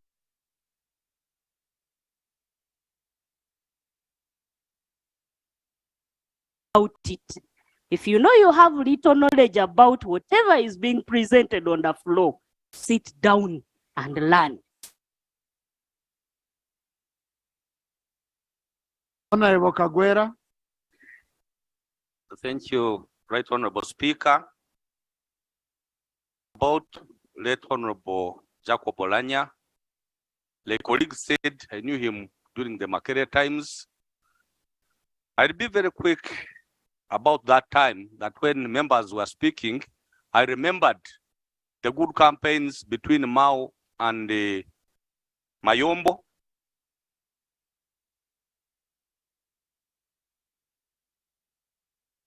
That's when I interacted with Oulanyah when we were in Lumumba. They came to campaign. And they were telling us, if you don't want to support Mao, don't go and listen to him because you'll be converted. If you don't want to support Mao, don't, because they were equally brilliant. Right Honorable Speaker, his work was not in vain, though he was wounded at that time. I remember before midnight that night, the Inspector General of Police was relieved of his duties because of the blood that this man shed. Honorable Speaker, coming to Parliament, we missed him in the 8th Parliament because I was here, but we met him in the 9th Parliament. Many words have been talked about him, and that is true. He's a man who was principled, but not rigid. Actually, today people take being principled synonymous with being rigid. He would change, but change on principle. I implore Parliament that members, when you feel there's something you have learned, don't be rigid that I'll keep the other side because this is my thinking. The other thing, Right Honorable Speaker, is about humility. Colleagues, this country, many of us are lacking humility. We've been seeing it even on the front bench, everywhere. When someone reaches a certain level, he or she thinks he has reached the end of the world. I think very dangerous. Thank you. Honorable Shisha. Followed by Honorable Sanan Wire, and then Dr. Nsaba Buturo. Thank you, Right Honorable Speaker, for this opportunity. Honorable Right Honorable Speaker, I also add my voice to support this motion. Right Honorable Speaker, I request for protection from my Right Honorable Prime Minister. And she's the one supposed to give you protection. So please go on. Right Honorable Speaker, I want to speak as a senior orphan. Yes, I'm a senior orphan, and I want to speak the top management of this Parliament for providing the shoulder for my fellow orphans to lean on. As an orphan, I know what it means when you are crying for something maybe your parent may provide, and you know that there is somewhere you can run to. I want to thank you so much for that. And to my colleagues, I attended one of the vigil in Muyenga. I saw the orphans crying. The orphans, our late Right Honorable Jacob was looking after. And it is not by surprise that the orphans he left are being looked after. So we should prepare our exit by doing what is right, so that when we are long gone, we are also being helped. Right Honorable Speaker, I'm a student who believes in the prophecy that the dead are not dead. You may find that he's watching even now, and he's even happy that the son, our colleague Andrew, is trying his best to look after the constituency and represent him. He's also happy that Right Honorable Speaker and your team is doing what he expected you to do. But I have an appeal to the Right Honorable Prime Minister and the team that there is a gap that is still missing. He may not be happy that he's not yet repressed as a member of SEC for Northern Uganda. So I request that those who are in the position should at least try and make sure that the people of Northern Uganda are also represented in SEC. Thank you so much. Thank you. Thank you very much, Right Honorable Speaker. Right Honorable Speaker, I rise to support the motion. The Right Honorable Jacob Oulanyah, the late Right Honorable Speaker, was my friend. I came to know him last term, even before I came to Parliament, because I was on the executive of the Local Government Association of all the district speakers, and he was our patron. And Right Honorable, during that time, he used to give us a full day to come and lecture to us, to mentor us, and inform us on the legislative agenda and system of this country. When I came to Parliament, Right Honorable Speaker, I was at the front. I was placed at the front to look for his vote from Busoga. And Right Honorable, after elections, I spent like a week without calling him. So he called me in his office. I asked him, "What is it, sir, you want me again to do? I'm ready for another assignment." He told me, "Now you take back, go and hide all the weapons, place them in a very good place, because we should now preach reconciliation and peace at Parliament." Then he told me that the coming week, I want you to come to my office. I introduce you to a very important person. So I was hopeful. Who is this person? Is it the president? But I knew the president could not come to his office. When he introduced me to the chaplain of this house. But now, Honorable, we are paying tribute to the late Honorable Oulanyah, who believed in rules. You've gone on with the microphone without my permission. Right Honorable Speaker, I beg that you allow me finish this small sentence. Conclude. Right Honorable Speaker, from that time, I really want to thank you and the Speaker of Parliament for remembering this day, because we resolved here, but it could be forgotten. I want to thank you for that. Two, I want to thank the people of Moro for electing my brother Andrew to extend the legacy of the late. You people of Omoro, I salute you. This man may not fit well in his late daddy's feet. Be patient with him. I'm very much sure by the third term he will be already there. to fulfill all the desires of the. May his soul rest in eternal peace. Thank you. Now, Honorable Sanon, I also hereby direct you, you bring the weapons to Parliament. Because you hid the weapons, I don't know wherever they are. They might be used against someone. Honorable Dr. Buturo. Mr. Speaker, thank you for allowing this moment. I have served this nation, Mr. Speaker, for quite some time. And I'm confident to say, absolutely sure, as a matter of fact, that the late Right Honorable Brother Jacob Oulanyah was one of the finest public officers this country has had. And so it is right to remember him. He was a personal friend. He was a man whose distinct qualities stood him way, way above many of the public officers this country has had. It was a big loss. I do remember one time he visited my constituency to help me raise funds, and he did. He had promised to come again, but when that time came, he was no more. Mr. Speaker, one day he called me to his office and wanted me to move a motion concerning the Uganda we want to see. He invited me. He uniquely was concerned about the quality that this nation should have. He was upset on many occasions when he would recall the conduct of some of our colleagues in this house.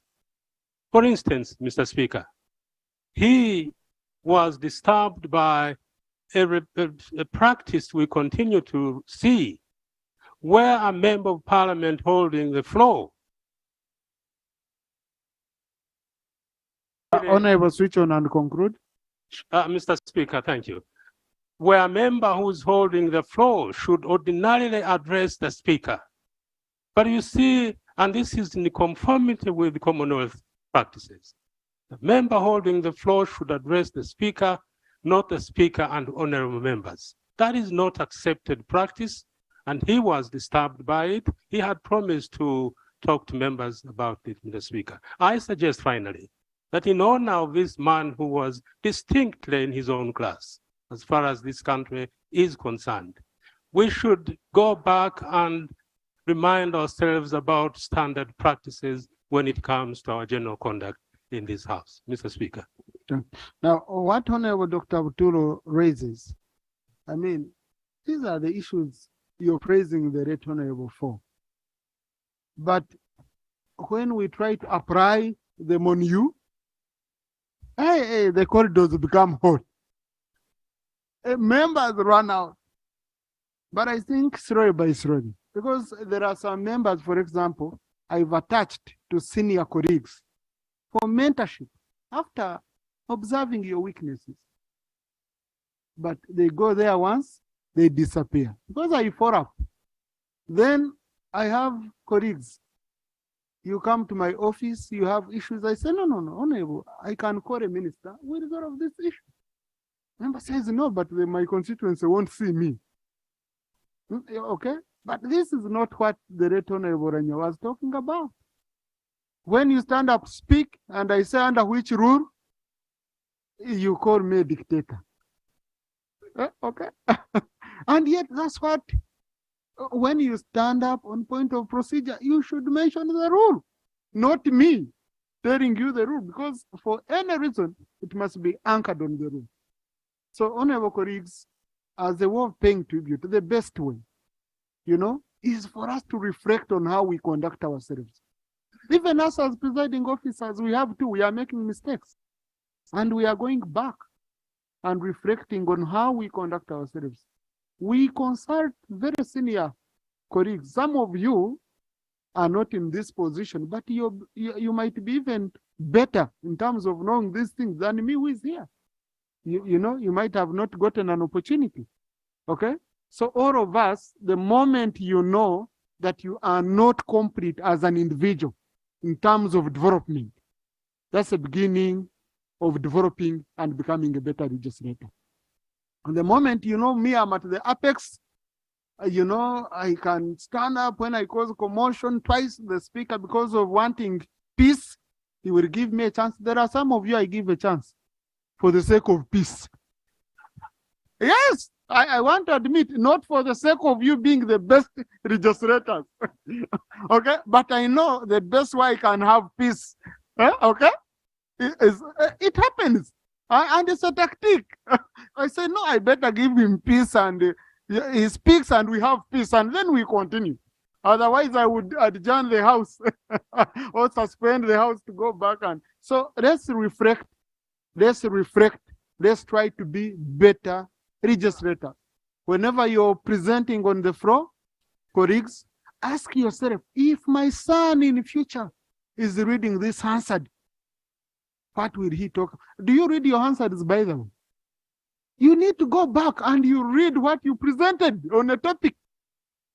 Sometimes you look at it and you say, can I have a chance of going back to the floor and correcting?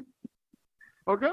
This is what the rate wanted us to be focusing on. So thank you, Dr. Buturo, bringing out this issue. Honorable Amos Okot, and then I'll pick Kanungu. I'll pick Kanungu. Okay? I'll pick Kanungu, and then I pick Honorable Mbwa. Oh, and Honorable Amos here. Okay? For the sake of peace, I will pick Mwijuchi. Thank you. Thank you, Mr. Speaker. Mr. Speaker, names of Court John Amos. Currently, I'm the Secretary General of Acholi Parliamentary Group. And I'm going to speak the good advices the late Jacob told us. Jacob, the late Jacob, the Right Honorable, was our patron. And each moment we would be having any meeting, would call for him. The late Jacob told us one thing, that you are now the people representative. You must have to exercise tolerance in whatever things that you are going to do. Jacob advised us to be consistent, that if there are issues which that issues are not being attended to, do not waver or drop them. Be consistent and remain on that ground. The Right Honorable Jacob, who has already left us, he advised us to stand by one another, to support each other, but he not to be spies in whatever thing that we shall be doing. He told us, you are here as NRM, you are here as other people from another party, but do not allow yourself to work as a spy against each other. He rebuked us not to be rumor mongers and all those wise wisdom. Until today, we are trying to carry them forward. The late Jacob told us that there are very many pledges which is in this country, and some of these pledges may not be fulfilled. Do not kill yourself because you are representing people about this matter. Conclude, Honorable. Thank you so much. But again, he emphasized on that point two areas which was a key problems into the land of Acholi. One of them was the conflict which is in Apa. And then another one, the warriors that come from our neighbors through Karamoja sub-region, the Karamojong, the J, who until today, even they are still stealing our properties, they are still killing our people. He told us, if issues of this nature comes, some of these things started before you were born, and now you're a leader. Stand firm and represent your people. We have missed him. We want to thank the people of Uganda who have been with us throughout all this time. We want to thank Parliament. We want to thank the team of speakership who are leading this house, the August House, and even the people of Acholi who have been standing strong to be together and to begin honoring Jacob as our hero in the leadership context. Mr. Speaker, thank you so much for giving me this time. Thank you, and may God bless you. Thank you, Right Honorable Speaker, for this opportunity that I stand with the Parliament to commemorate our late Right Honorable Speaker, Jacob Oulanyah. Some of us, we got to meet him briefly, but his legacy will live with us for the rest of our lives. When I got elected, before we went to Chankwanzi, he called me and asked if I can support him, but I never got a chance to meet him. I got to meet Honorable Jacob when I was already in Chankwanzi. But after listening to different members, I chose to support him. And I got an opportunity to become a Secretary General in his campaigns. I worked so hard, tirelessly, to make sure that he was elected. In the Western Uganda, so many blows and stones were thrown at me, but I didn't care. I supported him until his last minutes. And I'm so proud that I supported Honorable Jacob Oulanyah up to his death. Before he went back for the last time we saw him, me and Honorable Nakut and Honorable Enos, we went to his office. And we asked him if we can take him for lunch because we saw that he was getting weak and weak each day. He told us, my friends, I cannot swallow and I cannot eat. We said, no, we will take you to a good hotel. You'll have some soup. He said, no, you people, you cannot eat. We said, okay, give us some money and we go and eat. We wanted to pay for you. He looked at us and said, you people, I don't have money. We said, but there's some money in some offices. He said, really? He gave us some money to go and eat. I was with Honorable Nakut and Honorable Enos. After that, he called me and said, Patience, I want you to... No, Honorable, let's conclude. Okay. And, He told... and I hope you know, under the declaration to the IGG, all sources of income have to be captured.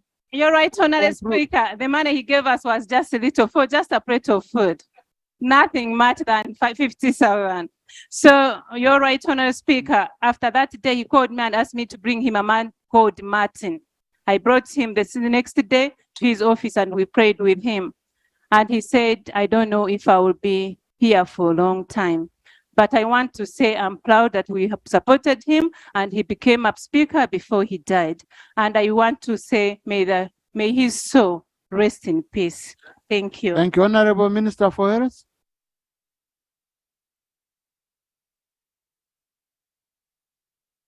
Thank you very much, Right Honorable Speaker. I support the motion. And I want to say a few things about the late Right Honorable Speaker, with whom I had opportunity to study and also get to know him well during the days when we were at school. I want to thank this Parliament for giving me opportunity to look after him, and in a special way thank the family and the people of Omoro who gave me the opportunity to look after him. And Right Honorable Speaker, to also thank you for the opportunity to visit him during his last days and just to hold his hands and pray with him before he breathed his last. The Right Honorable Oulanyah was a good friend. He called me Acheng. He never called me honorable. He never called me minister. For us, back home, when somebody calls you with your surname, it means they deeply love you and care for you. So that was the relationship I had with him. He called me Acheng. The Right Honorable Oulanyah supported the health sector in so many ways. Many a times, because as the health people, we have a weakness. We don't know how to explain things in a language that people can understand. So many times when I would be going out, I would call him and say, but Right Honorable, why don't you come with me and you explain to the people? He took off time to explain issues of family planning, issues of women health, issues of malaria to people. And at the end of every, the Right Honorable would ask. Honorable Minister, you need my permission to continue with the microphone, please. I ask for your permission. Conclude. Thank you. He would ask me that, did I do well? Did I do what you wanted me to do? And I would say yes. I will miss him, but I want to just give small information to the people of Omoro. I know they are here. There are many projects that he had started. There are many projects that I went with him to Omoro and he talked about. And I know the Honorable Andrew Oulanyah here has the responsibility to see that they come to an end. We shall work on it together when this parliament gives me money. I thank you, Right Honorable Speaker. Thank you. Honorable Mbwa? No. Thank you so much, Right Honorable Speaker, but you need to protect me from Honorable Suman. Okay, yeah, Right Honorable Speaker, as we commemorate the late Jacob Oulanyah, I will remember him as a man who was very remorseful. Unlike our ministers who are not, you remember recently one who refused even to say that I'm sorry, but for him he was very apologetic. There was a scenario when I had invited him for a fundraising function and he had accepted to attend, only he let me down at last minute when even protocol had reached. So when I came back, of course, that function, I was very much embarrassed. When I came back, he called me in his office and he told me that, Honorable Mbwa, I'm sorry. I did not intend to embarrass you, but I was misled that I received information that you had invited rebels to attend the function. I said, the Right Honorable, I didn't know that in this parliament you were even leading rebels. And the people he was referring to, they were the likes of Honorable Samba, Nambeshet, Nkasimire. So they said that he should not come because NRM never wanted him to be with us. But he said, I'm sorry. And he pulled up his pledge of 5 million, gave it to me. I took it to the church. So I will live to remember him as a very good man who could accept maybe his mistake somewhere, somehow. Lastly, Right Honorable Speaker, I will remember Jacob that in the 10th Parliament, it was me. Honorable colleagues, I'm going to be strict. We do 2 minutes so that we give others a chance, okay? Honorable, I know for the sake of peace. Honorable. Thank you so much, Right Honorable Speaker, for the sake of peace. So, Right Honorable Speaker, I will always remember him as a bow tie man, because when I came to 10th Parliament, it was him, I, and Honorable Tusime who used to put on a bow tie. But with him, I can see almost now we have people who try to emulate him. Thank you so much, Right Honorable Speaker. The situation has improved. Yes. Honorable Inos, Honorable Nyamutoro, Aja Twetongara, Honorable Chon. As I continue, with Honorable Kakembo, Honorable Cyrus. Thank you, Right Honorable Yes. Speaker. Honorable, the Right Honorable. Excuse me, Honorable colleagues. Some of you are insisting, me first, me first. Where are you going? It means you want to speak and go out. So if I see you trying to rob me to pick you first, you will beat us. Thank you, Right Honorable Speaker. Jacob loved the vulnerable community, and that is why by the time of his passing, he had very many children in school. And I'm glad that Parliament, through members of Parliament, we contributed 1 million each towards his foundation to ensure that the children that he was supporting continue with their education. Right Honorable Speaker, last year we passed a resolution that each annually will be commemorating our late speaker through public memorial lecture. I don't know how far we've gone with that, but I implore you to come up with that program so that we also celebrate his life with the general public in order for the public also to appreciate his good deed. Finally, I would like to thank the people of Bukedia and the people of Mitoma for sending you to Parliament, the two of you, because you have ably filled the void, and we are not missing anything. You're guiding us well, especially new members like us, and we are really proud of the people who sent you. Thank you. God bless. Thanks. I think for the sake of peace, I'm going to pick Vasari. Anyway, honorable colleague, for clarification purposes, we passed a resolution that we commemorate. This is part of the commemoration. You never know, next year it might be in another way. So what is important is commemoration on his birthday. Thank you so much, Right Honorable Speaker.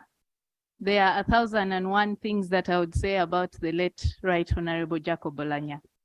As colleagues have rightly stated, mentorship was his game. As a youth member of parliament and my colleagues, the regional youth members of parliament, we always looked forward to having interactions with him. And he called on us. He called on us just to interact with young minds and debate. And we were always thrilled to sip from his cup of wisdom. The Right Honorable Jacob Oulanyah was a man like no other. I must thank him today as a young member of parliament for instilling hope in us for leadership. With his calm demeanor and smirky smile that you could tell was from his heart, it was very easy to distinct a leader who was no populist, but cared about the demands and the well-being of Ugandans in this country. He charged us with the responsibility of instilling hope in the young generation. And I don't think that that is something that we can ever overlook for the young population.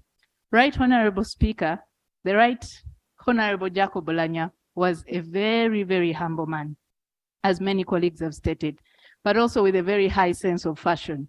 He would always tell us whenever we would go to meet him that whenever you're stepping out as a leader, look presidential, if not exquisite, an assignment that the 11th Parliament has understood very well.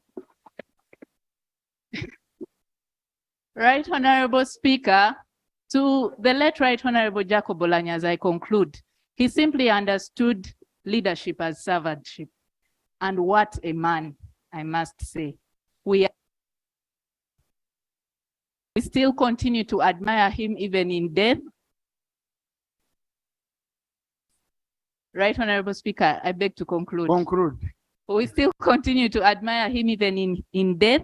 And as the 11th Parliament, the best way we can pay tribute to him is by taking our leadership roles more seriously. I thank you. Thank you. Colleagues, let's do 2 minutes each, strictly. Okay, Hajat Watongora. Thank you so much, Right Honorable Speaker, for giving me this opportunity to talk about the late Right Honorable Jacob Oulanyah. The two things, or one, to remember about Right Honorable Jacob Oulanyah. The first time he called me, he told the PA to call me. So I came to Naguru, to his offices, and I saw him. He told me, give me your number. I told him, Right Honorable, you called me. He said, no, it's my PA. Now he was like, okay, let me have your number. When I gave him my number, he said, you are using the late mother's number, your late mother's number. I said, yes. And he was like, I wish when I leave this earth, my son or my daughter use my number. Really, that thing always, I feel so hurt that whenever I call on that number, it's off. And another thing, the last time I saw him, he came to my function. Actually, it wasn't a function, it was a dua for my late mother. And he was like, right now I'm in Kamuli. I've come with a new door of peace.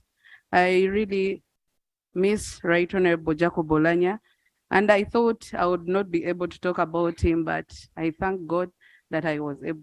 May his soul rest in eternal peace. Thank you. Honorable, we continue to thank God for his life, but also for the life of your mother, who was our colleague here in the 11th Parliament. And she was a darling to many of us, like in the 10th Parliament, like how you are a darling to most of the colleagues here. Honorable Chon. Thank you very much, Right Honorable Speaker. And I want to thank you for this opportunity. And I remember first day when Switch on. I remember when this body was laying here, I stood almost several hours and I pulled the muscles. I couldn't, your eyes didn't catch me, so I want to thank you for that.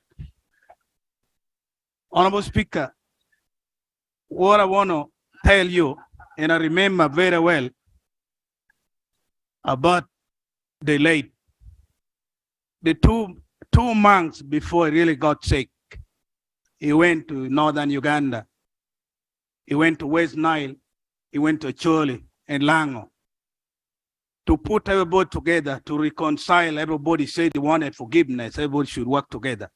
That's one thing when I remember. And then what I do remember also, when he speak these two languages, they are very staunch. The parables, when he speak, you as a language, you would need somebody else to translate. He really speaks so well. And what I would appeal to the government, Honorable Speaker, when a resolution is passed in this house, in Parliament, let it be fulfilled. Let the government continue with the project which he began. Let the government really have him be remembered in whatever the building, not only the day that we are commemorating today or celebrating. Me, when I was inducted into World Olympian for Life in 2021, this same Parliament passed a resolution that they would build a theater in my health center. Up to now, I think they're waiting until I die, then they would praise me. Honorable Speaker, let the thing put right. If somebody pass on a thing, let the person be praised forever and should be remembered for what person has done. This is what I would appeal to you, colleagues, Member of Parliament. I want to thank you for that, and may God bless you all. Thank you. Thank you. Thank you. Honorable Kakembo, then Honorable Cyrus. Chief Whip, I hope you've taken note. Yes.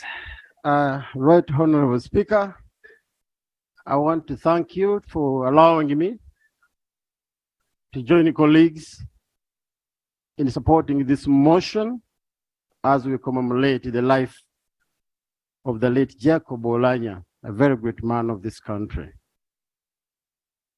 He was such a great man who hold no grudge of any person, no matter the intent of the damage of this person. He would let bygones be bygones.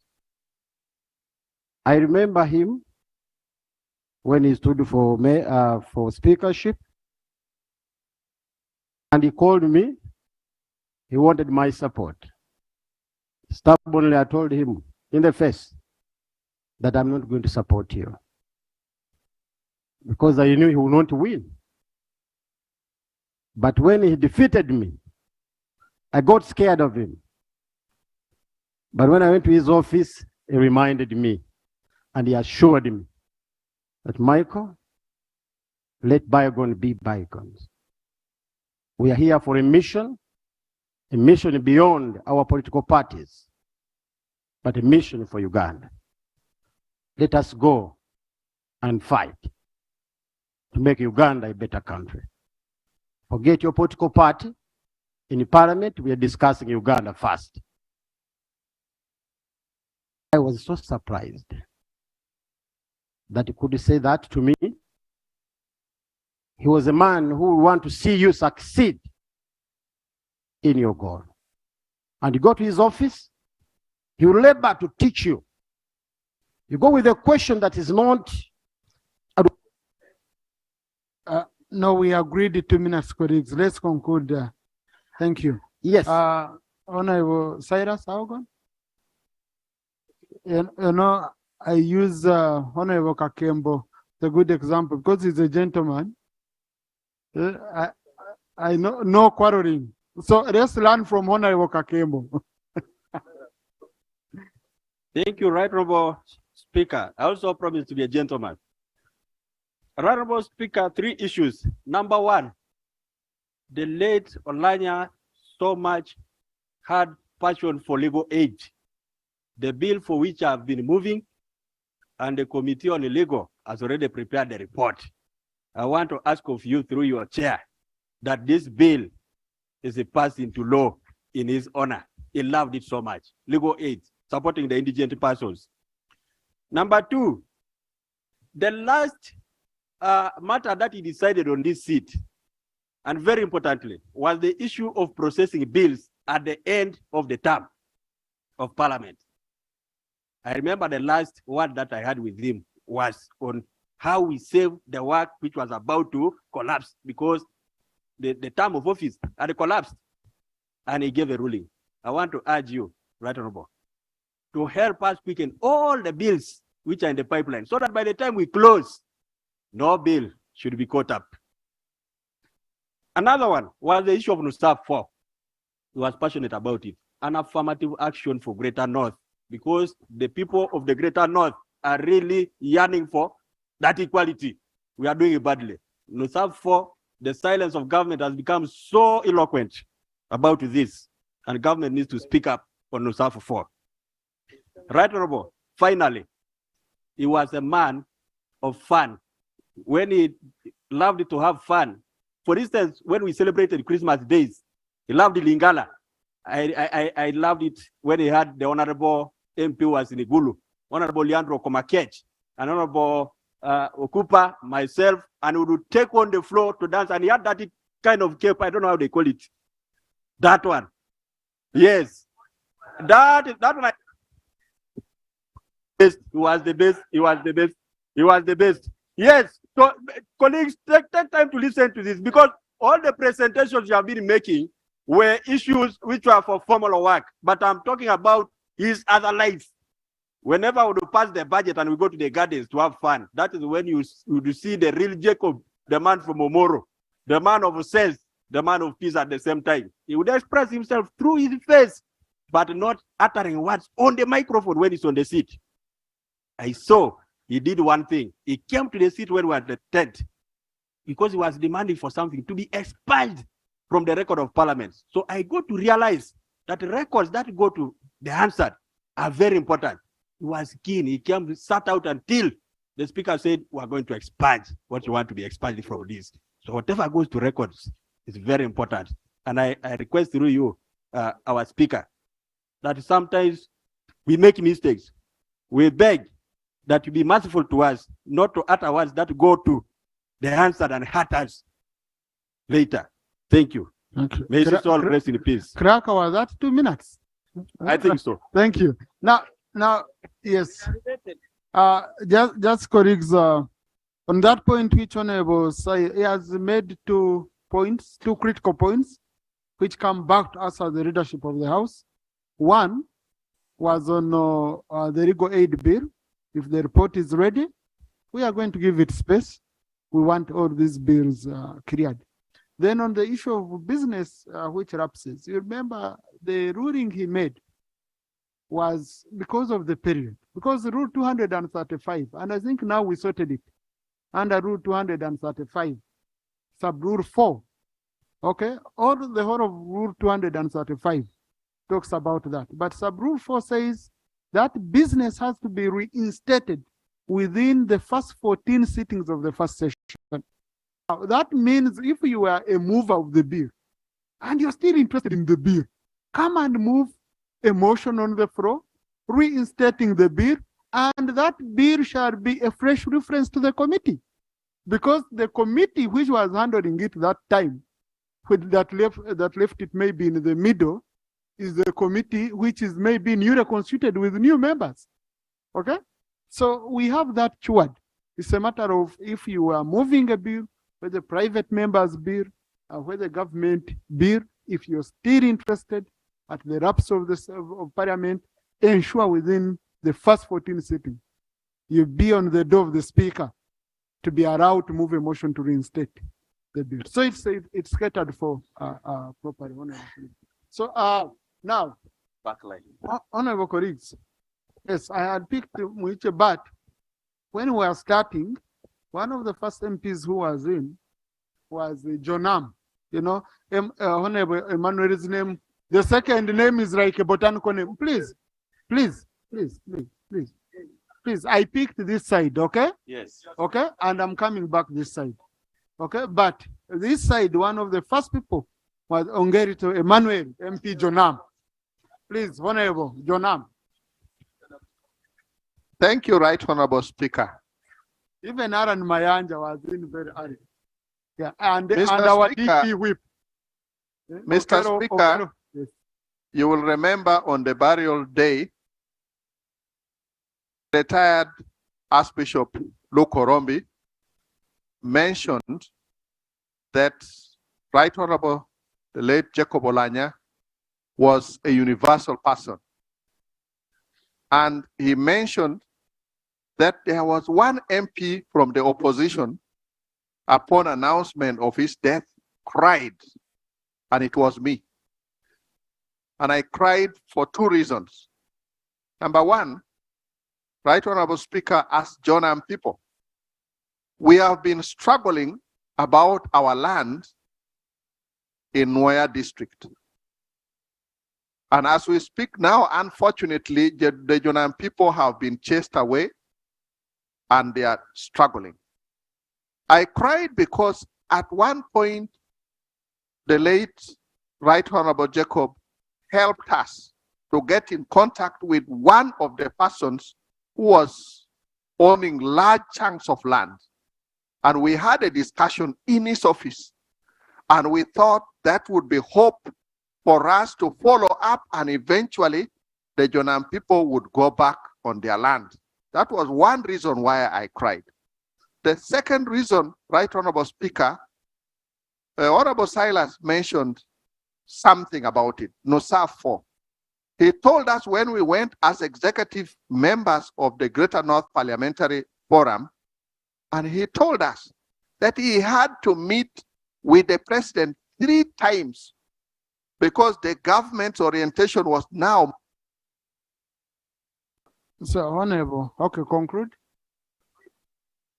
The government was looking more at TDM and wanted to put NUSAF aside. So he had to meet with the president 4 times so that the president would allow NUSAF 4 to go alongside parish development model. And now my request is let the government honor what the president had agreed with the late Honorable Jacob Oulanyah so that NUSAF 4 comes back. Thank you, Right Honorable Speaker. Thank you. Colleagues, by the time I left the office of Chief Whip, we had already more or less concluded NUSAF, you know, at cabinet level. So on Tuesday, Chief Whip, on Tuesday, we need the Minister for Northern Uganda to bring an update statement on NUSAF 4, where we've reached. Because, I mean, this is the project where people's representatives are being put on pressure. And yet I know government has already done a big job around it. So let's update the MPs and we know when we are rolling it out. Okay? Yeah. So, no, I will. Oh, Father, you're here. Yes, Father used to pray. So Father Charleston, and then I'll get my 2 ladies, my 2 honorable colleagues.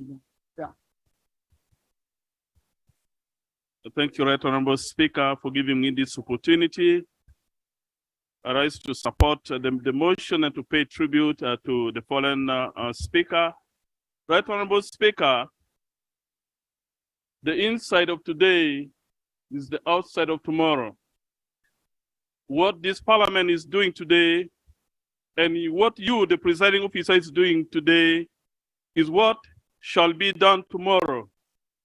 Because we need to remember and to appreciate the good things and the achievements of one another. This is an act of love which Parliament is giving to the late Jacob Oulanyah. Jacob Oulanyah one time invited me to his residence, and he told me, Father, you have been in the church and you need some special induction so that you begin now, you change the language of the church and you begin speaking like a politician. I recall he gave me something in a glass, and that thing altered my mood. And I don't remember how I left his residence, and up to this point, I don't know the name of that substance in the glass. He was a humorous person and a generous man. I still recall and I believe that Jacob Oulanyah, he was one of the best English speakers among the legislators that came from northern Uganda. He was an English teacher, and he was always emphasizing on quality of debate. We pray for a peaceful repose of his soul, and we pray for one another that we keep remembering each other, and we pray for the best. Thank you. Now, Honorable, your confession is on the floor. Soroti City. Thank you, sir. Chomjo Analobo, Soroti City. I want to join the rest of the colleagues to pay tribute to our late speaker, and I would describe him as an environmentalist. His love for nature and environment was really so high in that he went to Kasese after the floods and emphasized mainly on tree planting and protection of environment. He was also an inspiration to the young people and the legislators in this house, in that he would give everyone an opportunity to speak, even if you've not gone to his office to request. Just like you've given me today.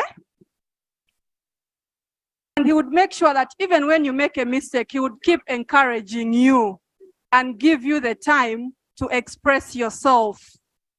I learned a lot of things, especially when it comes to environment, when I got in contact with him about the famine in Teso. And he asked me one thing: why don't you capitalize on encouraging people on planting more of the trees than plowing them off or cutting them down? And it gave me an opportunity to go back to the constituency and encourage our people that if you're getting married, ensure that you plant 10 trees on the day you're getting married. If you give birth, ensure that you plant a tree to remember your child with. And I would love to thank him for that. One of the last words he always talked about, and the last time I spoke to him, he told me 3 things. Honorable Alobo. Thank you. No, I had allowed your neighbor to. Thank you, Right Honorable Speaker, for the opportunity. And by the way, to meet Sigrid, simply because when we joined Parliament, as a woman in my early 40s, he's a man I admired. It was unfortunate that he passed on when his eye had not catched me.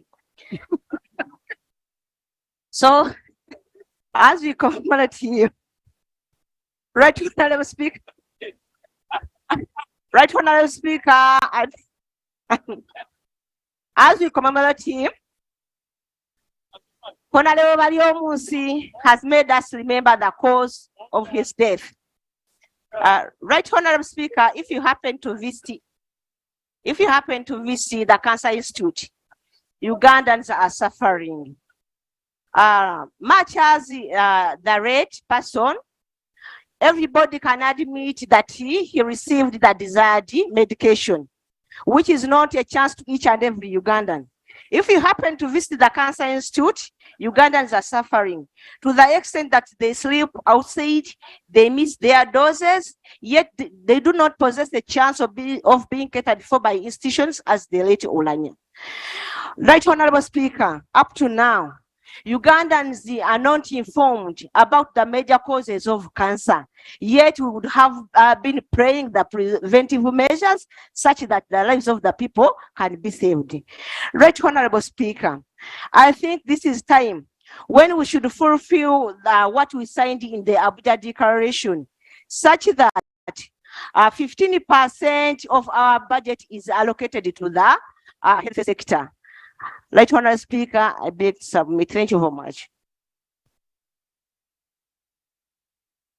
Thank you. Honorable Kakande, don't lose hope, you will catch my eye.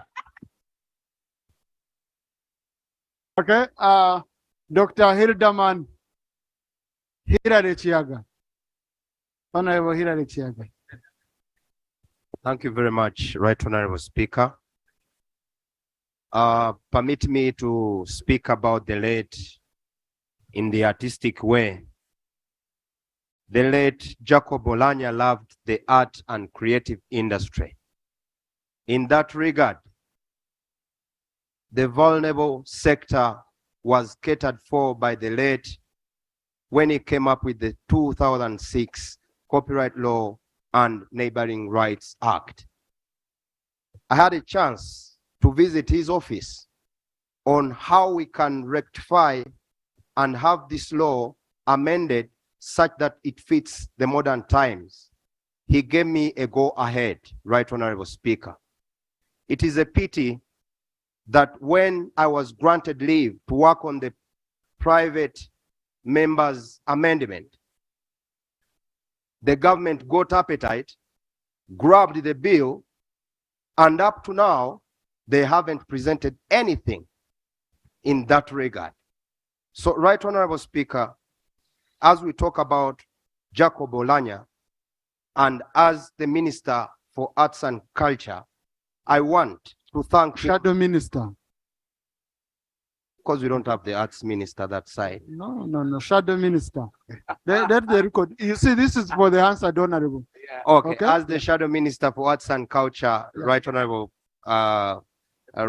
Speaker, I want to thank the late for spearheading the Copyright Law 2006, and I appeal to the government to hurriedly work on the amendment such that artists and creative industry is boosted and artists are protected and earn from their respective. Thank you, Honorable Kero. Colleagues, please, you will allow me. You see, when you're managing this house, very many factors come into play. Okay, please. The colleagues from Acholi sub-region, I don't know if I give them a chance. Just a quick one. You know, the colleagues from Acholi sub-region. Because I know back home, you know. Thank you, Right Honorable Speaker. Then I will open up again. Yeah.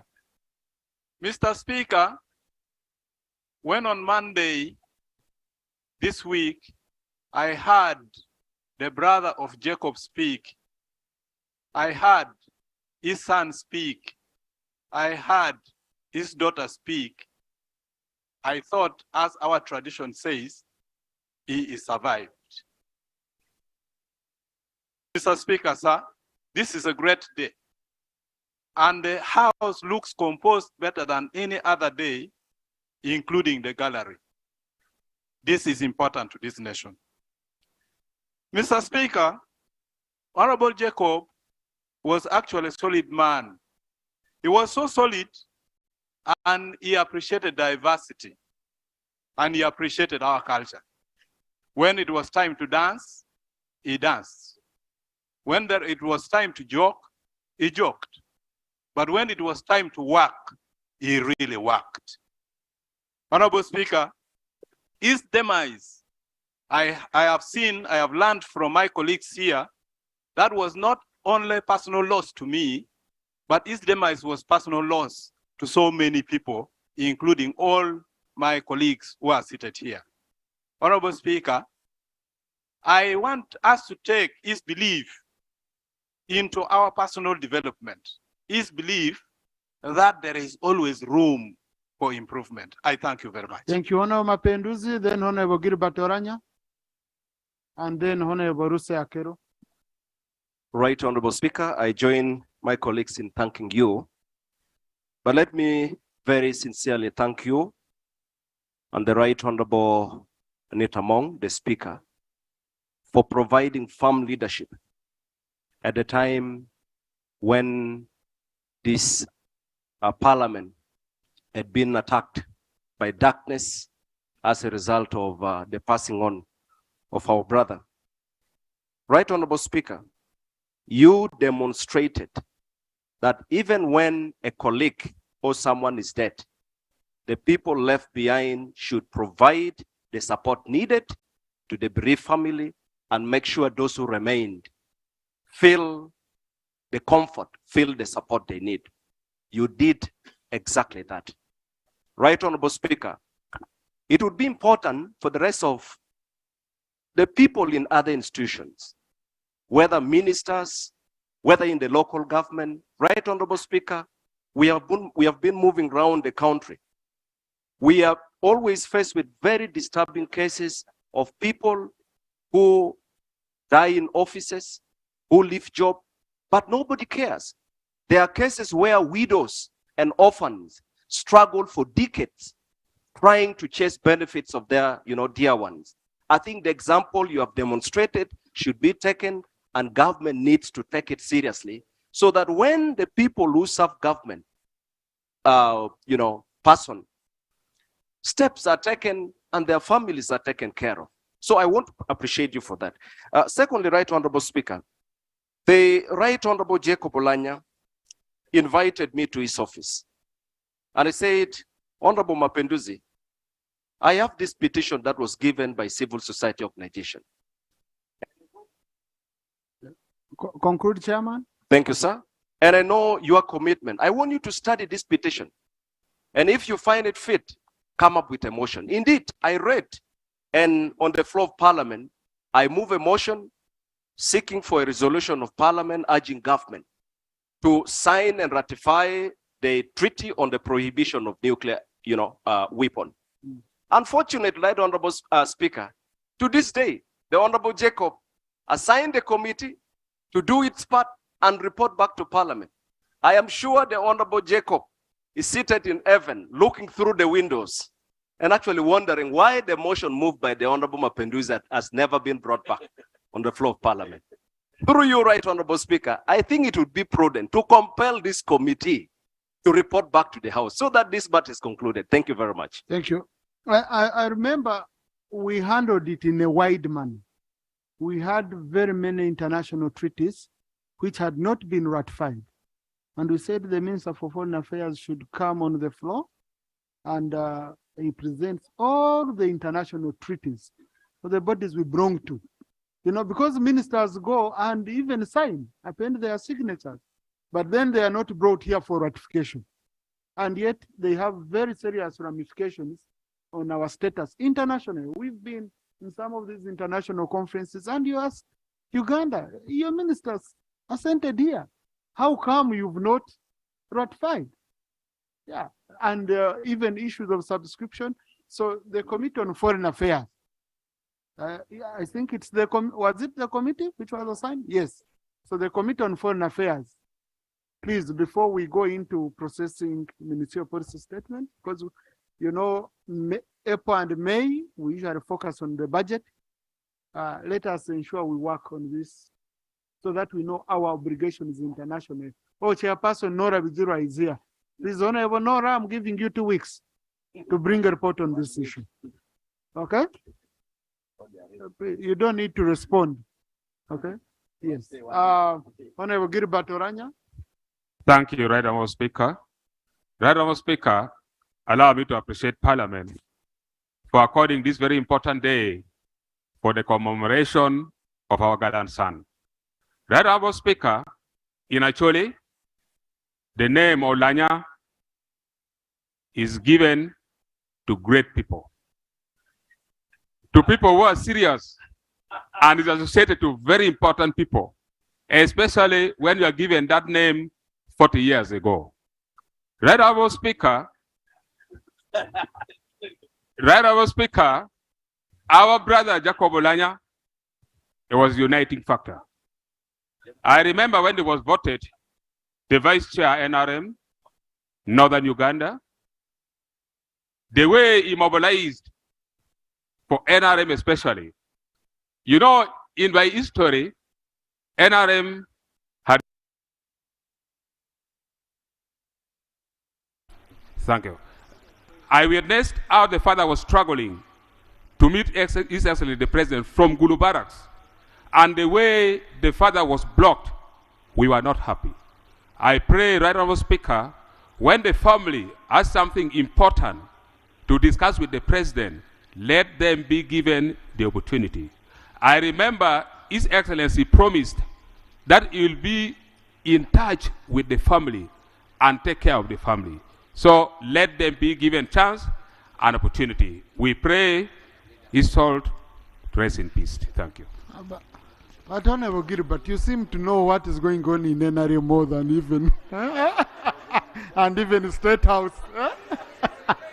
No, yes, really, for people who went at church, the family was appreciative of the president and the party. So, but we have Honorable Andrew Oulanyah here. He will explain if the family is having any issues. But issues of appointments with the president are not issues, Honorable, we can resolve here. Can we resolve that the president should always meet Oulanyah's family whenever they need to? You can't, okay? What if they don't have any need of meeting him anytime? So, yeah. I had allowed Honorable Mwishe for the sake of peace. No, it was Lucia Kero. Oh, no, Honorable Lucia Kero first. Yes. Then for the sake of peace, Honorable Mwishe. Thank you so much, Right Honorable Speaker. I add my voice in thanking my colleagues, in remembering our brother, father, and our speaker. Right Honorable Speaker, I'll summarize just in two. And if I remember, two things come to my mind. There is a picture of all the pictures of the late speaker. I loved one, and I still love one. There is this particular picture when he's holding the calabash, and his neck is bent and his eyes closed. And that speaks for me volumes, how he loved and cherished culture. That picture for me, as an Acholi girl, makes me proud. Whichever. Secondly, Mr. Speaker, the late Honorable Oulanyah was full of, he was a man of the people. He stood for the vulnerable people. Somebody said, I think it was Honorable Sarah, who said, when it was time for work, you would see the two sides of Oulanyah. That tough Oulanyah, you will see it. I saw it the time of the nodding syndrome, when the children of the north of Acholi were suffering and there was no help. That time I saw how he fought so hard until government came and did something. How I wish this fight continues. Yeah, conclude. Yes. How I wish government comes up and continues with this fight so that we save the lives of many children who are suffering and also help to complete the house. Finally, to my brother, Honorable Andrew, I am super proud of you. You have a very bright future. I remember when you stood here and made your maiden speech, you made me proud. And for me, I have no doubt whatsoever that after 4 terms, you will be better than the late Honorable Oulanyah. Thank you. May God bless you. Honorable Mwishe. Thank you so much, Right Honorable Speaker. Right Honorable Speaker, I want to thank you for recognizing that I'm very peaceful. Very peaceful, Honorable. There are two categories of peaceful people the Right Honorable Speaker was referring to. There are those they will pick up to create peace when there's chaos. And I am one of them. But 2, I stand to support the motion. And 3, to testify, give testimony about the humility and truthfulness of the late Jacob Oulanyah. And finally, on behalf of the people of Buhweju, to wish the late that he continues to rest in peace. Thank you very much. Thank you. Colleagues, I remember when we were running around doing everything. Honorable Wokorach did a very good job on the ground. He was one of our main contacts. Honorable Wokorach, Aswa. Right Honorable Speaker, thank you. Thank you so much for this opportunity. Right Honorable Speaker, I would like to begin by thanking you in a more special way, Right Honorable Speaker. When we had a prayer at All Saints Church in Kampala, you led the team of members of parliament. And you were there speaking on behalf of parliament. Right Honorable Speaker, you said it rightfully. When the board of Jacob Oulanyah was about to go to Moro, you were the first as our principal to be on ground, to put everything right. And we didn't have the opportunity to say thank you. Today I want to use this platform to say big thank you, Right Honorable Speaker, for first of all loving the family and taking lead in the preparation during the send of the late Jacob Oulanyah. We all appreciate, Right Honorable Speaker, some of us are here in this parliament because of the good work that Jacob Oulanyah did in our constituency. I am one of them. And many others in the Acholi sub-region. Like my brother Gilbert Oulanyah said, when he became the chair of the Northern Region, representing members of parliament at SEC, Right Honorable Jacob Oulanyah would leave his constituency, sleep in people's constituency to mobilize for them to make sure that they make it. And I remember he came to his constituency last when it was only 2 days to election. And so, I am one of those who has never believed that Jacob Oulanyah is now gone. At times I sit and I think Jacob Oulanyah is doing assignment of the government elsewhere. He will come back one day to sit on that chair. Personally, that's what I feel. But now one here down the road is no longer now with us. And we pray that the legacy he has left and the mentorship that he did. Switch on to go unanswered. And the mentorship that he did personally. We are so proud of him. I would like to thank in a most sincere way the people of Omoro district and Omoro constituency. Right Honorable, when we were deployed, other instruction to ensure that my brother Honorable Andrew Jock Oulanyah replaced his dad. We went and did the assignment. It was so simple for everybody who was deployed there. The people of Moro said, if for Jacob Oulanyah, we want to reward him with his son. And I am very proud that the people of Moro, watching us from home and here, listen to us. Listen to the cry of parliament. So, may God continues to guide the family. May God continues to guide, especially my brother, the young brother here. We'll stand with him to make sure that he makes his dad proud. We are here as his product. I thank you and I thank you. Thank you. Honorable Kankunda.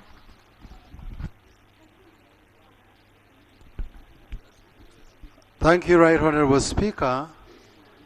I want to associate myself with the colleagues in the many comments they've made. First of all, when I met for the first time physically, when I met the late Right Honorable Jacob Oulanyah, it was the times of campaigns. And I remember he made a comment and said, young man, you've come to the 11th Parliament, but I want to say you're smart. And for me, it was a good comment. And he said, I hope you never let me down. And I hope I have not. Right Honorable Speaker, if there is a person, the scripture in 2 Timothy chapter 4, verse 7, a person that scripture refers to, I think it should be the late. He fought a good fight. He completed the race and he kept the faith.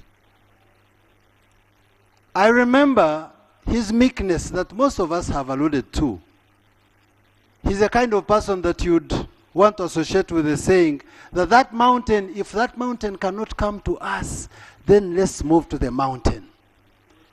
He would be able to come down to even the lowest in terms of experience like some of us. I want to say that may I or may I not, or may I say that among others that I want to talk about him, he taught me these three things. One, that be slow to speaking. Be slow to anger.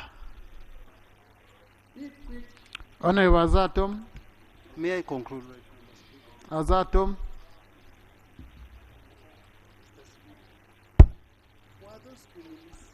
Thank you very much, Right Honorable Speaker. We are here to pay tribute to Right Honorable Jacob Oulanyah posthumously. I do remember one of his acts in Parliament, when there was in Parliament and in West Nile, when there was a lot of bickering, quarrels among the NRM fraternity. Members were fighting each other and quarreling and so on. When he came there as the chair for Northern Region, NRM, and as a second member, he was able to reconcile the people of West Nile, and as a result, the president got over 75% of the votes from West Nile. And I want to quote him on that. The NRM, he says, the NRM is a family. We may have disagreements, but those disagreements will not make the party collapse. If we do not act in the interest of the party, we are going to supply the opposition with the many of our seats. And that's the end of the quotes. Secondly, Mr. Speaker, he is a lover of sports, an ardent supporter of sports. And one time he was even a member of the Parliamentary Football Club. He and Honorable Odong Oto were goalkeepers in the 7th and the 8th Parliament. And he participated actively. And this is what he had to say also. I want to quote him on that, about sports. The task at hand is talent identification, which will go all the way to grassroots and ensure sports people covered in obscurity are uplifted to the benefit of the country. And that's what he had to say about sports. And he's a Pan-Africanist, he's a patriot, he's a nationalist, and also remember him for moving with the fluid. Honorable Christina Porot, followed by Honorable Rebiambu. Thank you very much, Right Honorable Speaker. Right Honorable Speaker, first I want to appreciate the government and the leadership of this parliament and the honorable colleagues for the love that we have exhibited to the family of the late Jacob Oulanyah. The Right Honorable late Jacob Oulanyah was a man of action and friendly to everyone. Mr. Speaker, one time when I was in his office, there were people who never supported him. So they went as a team to apologize. But he got up to say sorry, got up and said, no, don't do that. Politics is a game. Let us remain what? Friends. He was a man of people. And when we were attending the Child's Forum, as Milton said earlier on, he said, honorable members, stop lamenting. Come up with the laws. I don't want to hear people talk about issues that are not happening. We are the ones to make things happen. And finally, because of time, Right Honorable, one time when they were campaigning for SEC positions, the late Honorable Oulanyah didn't take things for granted. He made it a point and physically came to Kumi to campaign. And Kumi, Teso entirely massively voted for the late Right Honorable Jacob Oulanyah. And what happened that time when I was still the LC5, I told him about one old man, one of the founders of Kumi town, who had passed on. He said, I will spend some few minutes and reach there. Right Honorable. The late surprised everyone in the burial because he physically appeared to share with the mourners. Dear friends, we've lost a friend, but we thank you. You are now the father, and the Right Honorable Speaker is the mother. We are comfortable that we are a family. May his soul rest in peace. Honorable Rebiambu, Dr. Did. Thank you so much, Right Honorable Speaker, for according me the opportunity also to say one or two words about the late Jacob Oulanyah. And I want also to say thank you for keeping Oulanyah alive. When I had just come to Parliament, new as I was, you'd look at this giant, late Jacob Oulanyah, and you're like, will I ever come near him or speak something at the floor of Parliament? But I've shared this with some people that day I looked at Oulanyah and his humility, and I stopped fearing him, is when General Katumba Wamala got issues. We were in the tent out there, and he told us that let him go, rush to the hospital, and come back and tell us whatever was happening. He came back with all the humility to address us as new as we were. Secondly, about his humility, you would meet him as you're trying to bend, to honor him, he's also bending. May his soul rest in eternal peace. Thank you, Dr. Didi Obongi. And then Honorable Angura Frederick Tororo. Mr. Speaker, sir, I join the rest of my colleagues to celebrate the life of a fallen hero.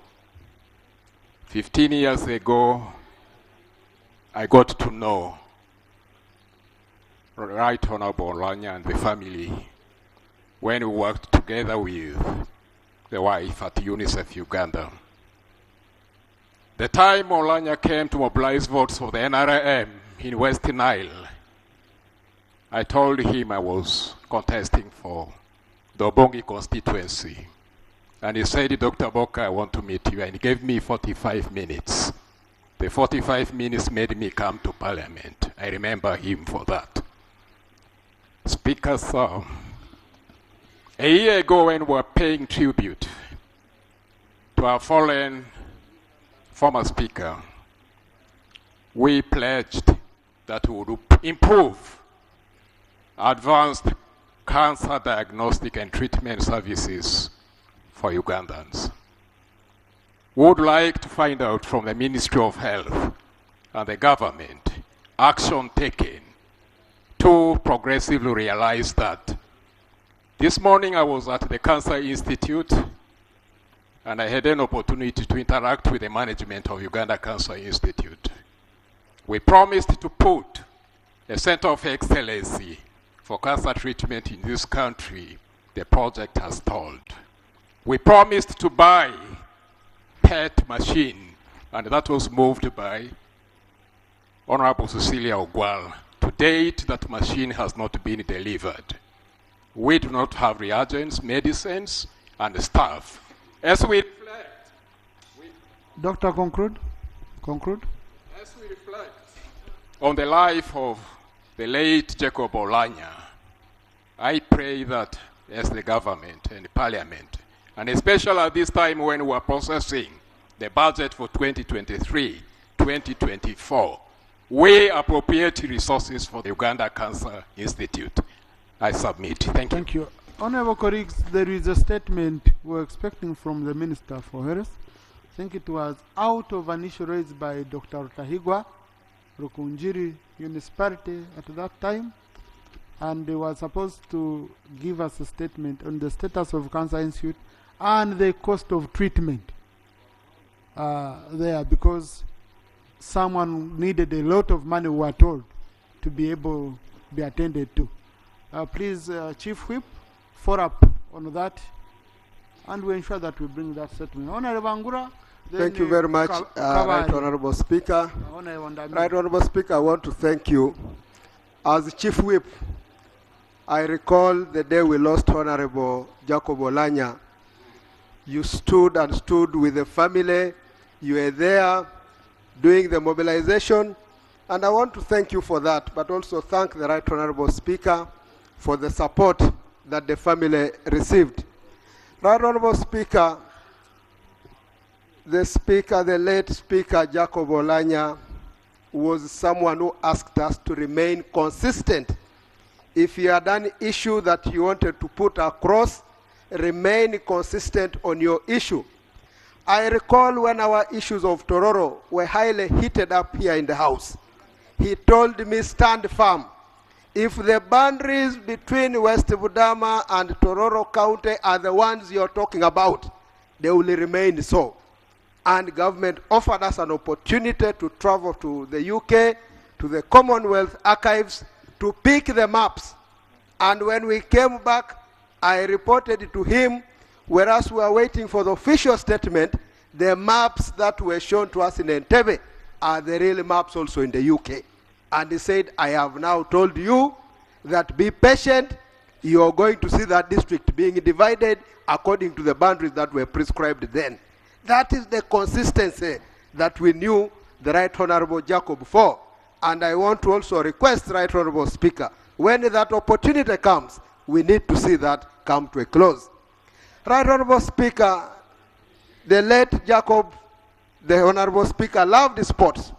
When we were preparing, I was preparing a team of young talented Ugandans to go for showcase games in Spain as part of Festoweb. He supported that team and we traveled to Spain. No wonder, after having been flown to the US when he was sick, aware that we had also traveled to Spain, he called and spoke to Honorable Kavanda, asking how we're faring. He was sick, but he also wanted to know what was happening to his team that he had supported to travel and represent the country, but also promote talent. I want to stand with the family, stand with the colleagues, and all of you who've spoken many good things about the Right Honorable Speaker. He is watching us now.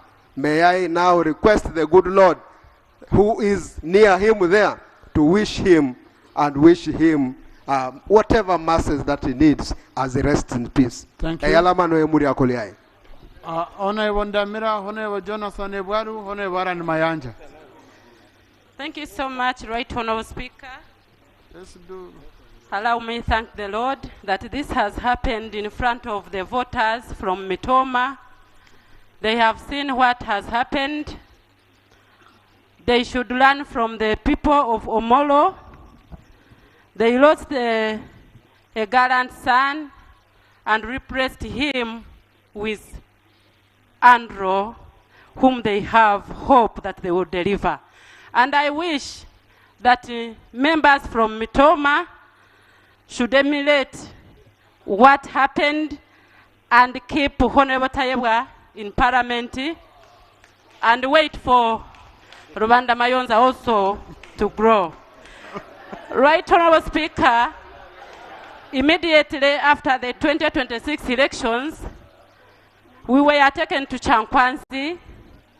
I had just joined the fraternity of politicians, and among the facilitators, there came a fine man, very smart, and we all looked at him.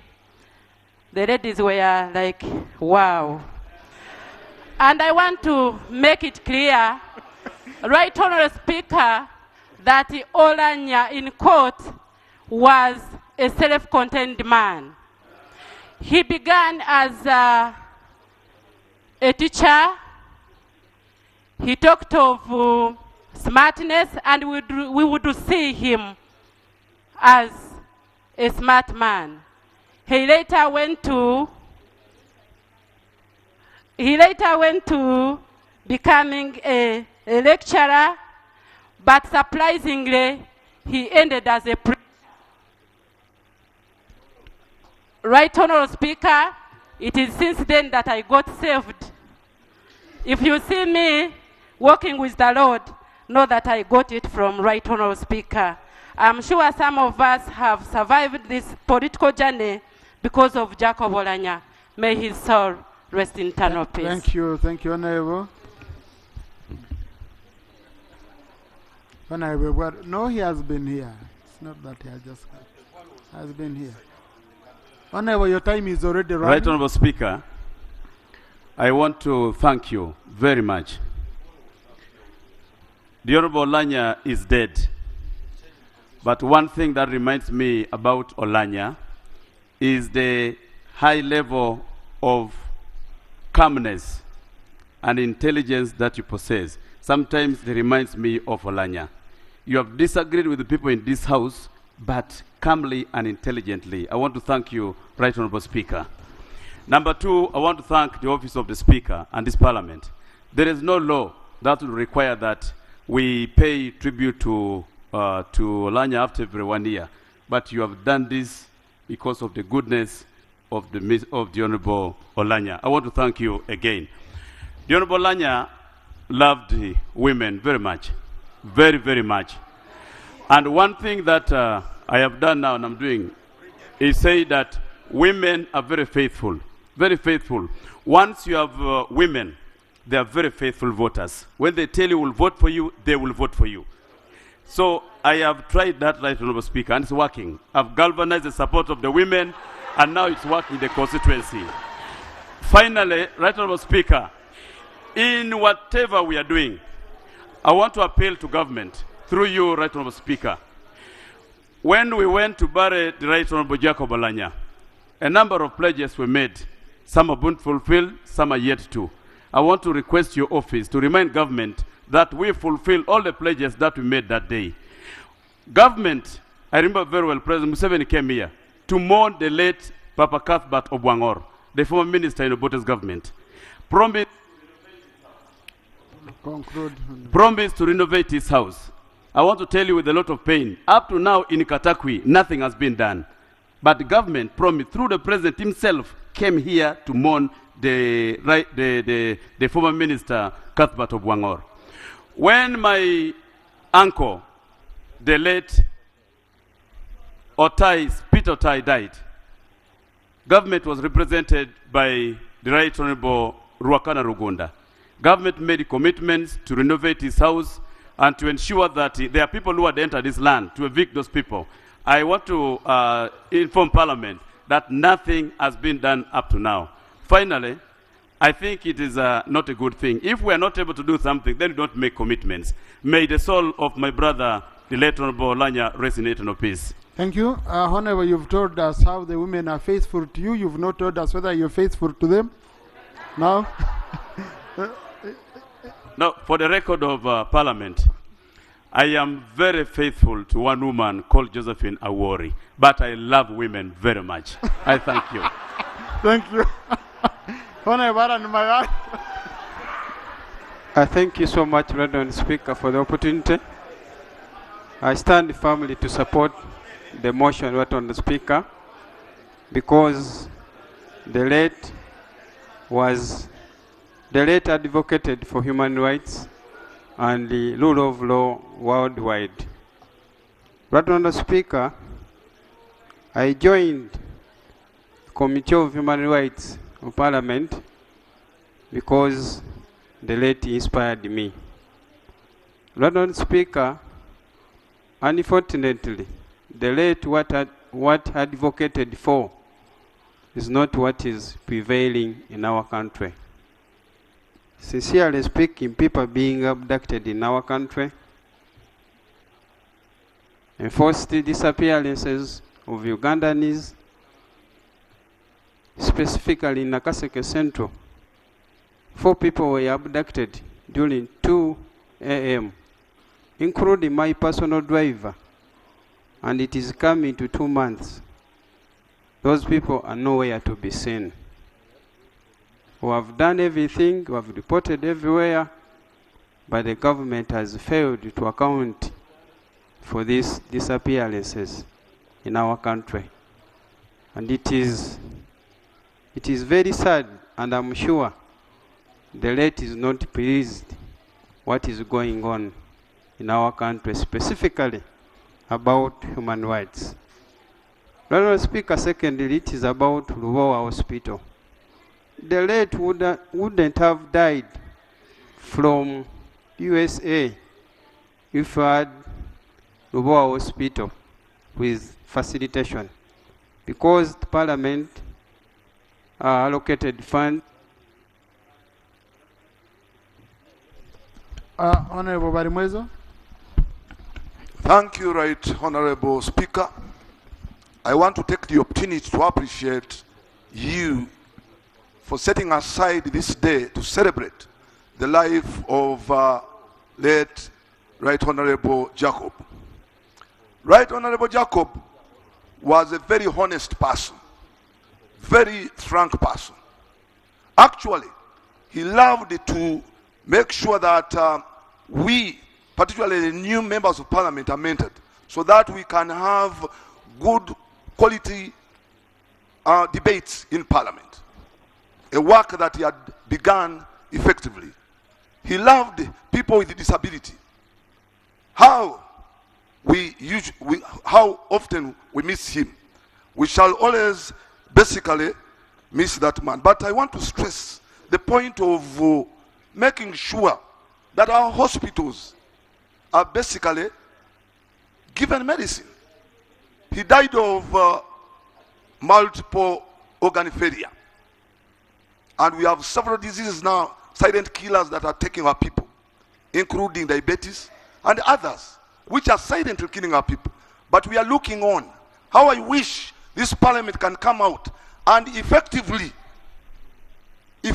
support our hospitals, particularly with these silent killers that are killing our people oftentimes.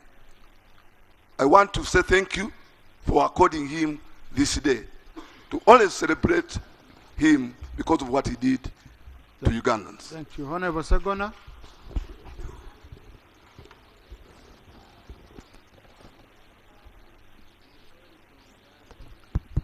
Right Honorable Speaker, I want to thank you, first of all, for giving me this opportunity to speak about a friend I knew, but also for Parliament recognizing the contributions of Jacob. I actually find difficulty in referring to him as Right Honorable because of our personal relationship. We fondly referred to him, as you remember here in this house, as OJ. And amongst that team, whenever somebody mentioned the name OJ, we knew him as our team leader. And there is no single time when he missed your call and he never returned it, whether as Deputy Speaker or as Speaker. I first came into contact with OJ when I was a young university student, and when he was handling the case of Candida Lahonyi, for those who remember that infamous case which involved our military mishandling a woman. And I admired him for his brain. When I became a lawyer, we used to meet often when he ran a law firm called Oulanyah, Mao and Honoria Advocates. He lost his parliamentary seat and was very, very common in courts of law where we interfaced. Sure, by that time, people like the Honorable Asuman Vasali who had not started practicing law. They were young. When we came to Parliament, he's my vice chairman. Just a reminder. Mr. Speaker, Mr. Speaker, Jacob taught us humility. And when we met here, he recognized one thing. Yeah, conclude. Whenever you did anything outstanding, he did not only commend you. I remember by that time, Honorable Norbert Mao and I had not fled from DP. He was my president. He would call the Honorable Mao and tell him, you have an outstanding MP. Now that's Jacob. Because of time, let me say one thing. Recently, a friend sent me a WhatsApp caption with a man who went to a cemetery. And he called all the deceased and said, who of you was a member of parliament? And there was none. Who of you was a bus driver? And was none. The conclusion by this seemingly errant or random man was that at the end of the day, the only person that is great is God. Jacob was a great man, but yet very humble. Let's be humble. Let's be fair to one another. The stories that my brother Alan Mayanja has mentioned should teach us a lesson. Why do all that when at the end of the day it's all vanity? Jacob, rest in peace. We still love you. Thank you. Andrew Ojok Oulanyah.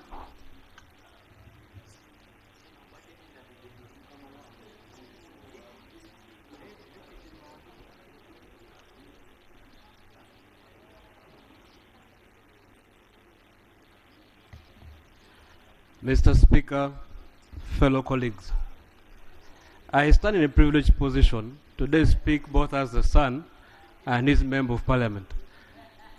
But I'll try to focus on the bit of being his member of parliament posthumously. It's a big honor and a big challenge. There's a story of a young man, about 9 years old, who dragged or carried his brother for over 10 kilometers. And when he reached a point, they asked him, "Your brother is dead. Isn't he heavy?" He said, "No. He is my brother. He is my brother. He's not heavy." That is the weight of the legacy that he has left behind. Regardless of the journey that we're carrying on this legacy, the legacy will never be heavy. It will never be heavy because it's a job that has to be done. So this legacy is not cast upon the son. It's not cast upon the MP. It's cast upon all the people whose lives he touched. So I believe we all have a duty, a responsibility. The way you've spoken, he has touched your life. He spoke so passionately about Ubuntu. He did not only speak about it, he lived it.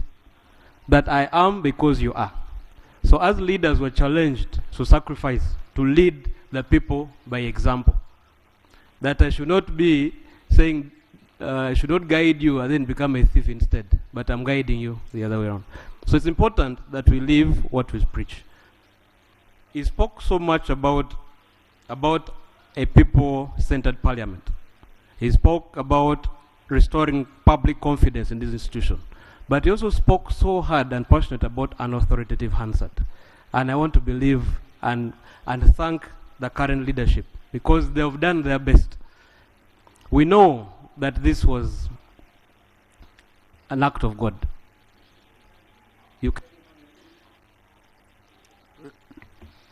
You took up this position at a time when there was a lot of promise. As the Honorable Jonathan mentioned, the Ugandan hope. People had prayed so much, they had so much hope that he would come back alive and steer Parliament in that direction. But I'm happy from our interactions that he had been taking you and Right Honorable Anita Among through the whole process. So there was a seamless transition. And that is our hope, that the transitions that will come in the future will be smooth and bloodless. So we speak to the bit of purposeful living as well. He always emphasized the bit of, he always said that there are only two important days in your life. The day you are born and the day you discover why you are born. So he lived a very purposeful life. That is why, for example, when he would be in hospital, we would take care of him, but we would still dress up and come and chair Parliament. And none of you knew that he was sick. But we would take care of him and he would still dress up and come and chair the house. He loved this house. He loved you all passionately. And he had a vision that you could all get re-elected. And that could only be through your participation in the house and through those community projects that you're doing. That is why he kept going to all your constituencies. He wanted all of you to get re-elected. And I want to thank you for carrying on that mantle. Because I've seen Right Honorable Anita Among and yourself, Right Honorable Tayebwa, every time there's a function, when you're not there, you send a representative. And that is the comradeship that we're talking about, the spirit of Ubuntu. You cannot talk about Ubuntu without talking about family. Because family is everything. Whatever we're doing here could be temporary. But you'll still go back to your families. There's a time he called me about 6 p.m. I'd already left home. I had grown at that time. I left home. And he asked me, Andrew, why? He asked Andrew, due to parliamentary procedure, I can't say Ole, but he used the law language. He said, why don't you call me? I said, I know your schedule. I know when you're in the house. I know when in the constituency. I know wherever you are. So I know when not to call. He said, call. I'll find the missed call. So he loved his family very much. And if they could share the stories, you'd hear from our Auntie Harriet, who is around here in the gallery. She still sheds tears up to now because they were so close. To date, she's still mourning. But we're all mourning as a house. But from today's scripture of Joshua 1, 7 and 1:8, we're told to be bold and courageous. And as legislators, there's no higher call than that. Because you are going to step on toes, but you have to be bold and courageous and hold your ground. I want to appreciate the House for the last enactment. That took courage. It took boldness. And I want to applaud the House and the leadership of the House for that. I would not be doing justice if I didn't give thanks for all the support that I've got, for all the support that the family has got, and all the support along the way. So allow me to thank the executive. The executive has been with us from the start. I can't really thank them enough. I want to thank also the parliament, the leadership, and all the members here. When he passed on, you gave us hope. You came to the constituency, you campaigned with us, you rallied support for your comrade's son. And we don't take that for granted. Not just that, you also contributed money for education because he loved education. He believed that through education, we could get somewhere. For the Northern Uganda that has been in war for over 20 years, education is the only key at the moment because the land is there. But how to use it, you need to have a bit of skilling. So that is what he loved education. I want to appreciate you all for that support that you gave. You've given hope to the next generation of leaders. I want to also appreciate the judiciary because the judiciary, through the Chief Justice, has stood with us. This is the current chair of the Education Trust Fund that you all contributed handsomely for. I want to thank you all for that. Omoro district is represented here. I wouldn't do them justice without thanking them, but also just voicing a few concerns that could touch to what he stood for. Because he stood for about 5 areas. He stood for education, he stood for economic empowerment, he stood for health, he stood for infrastructure development, and he stood for agriculture. And all those issues are cross-cutting across Uganda. So it's not an issue of just tomorrow, but it's one that I believe, if we address in terms of funding and priority, could bring a meaningful change to the country. I want to thank you all for this moment. We are honored as a family. We are honored as Omoro district, as Omoro county. We are deeply humbled. Because most times when a person dies, that is the end of the chapter. But you have sacrificed your own legacies to sustain another person's legacy. I want to thank you for that humility. You have shown a tremendous sign of humility. All in all, we have a duty to this country. And we are duty bound to make sure Parliament is people-centered, that Parliament is authoritative, that Parliament has the people as the center, that the mother who is carrying the jerrycan can be catered for in our legislation. I want to thank you for God and my country. Thank you. Honorable colleagues, thank you. There is a person whom I would call a part of the family because we as the leadership at that time when Jacob fell sick, this is the person who alerted us, who went there. Otherwise, he would have died in the house. The one who alerted us managed to go in and, put everything for us in place.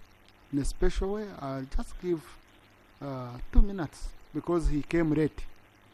But because of that special relationship, I'll allow Honorable Peter Gwang 2 minutes. Yeah.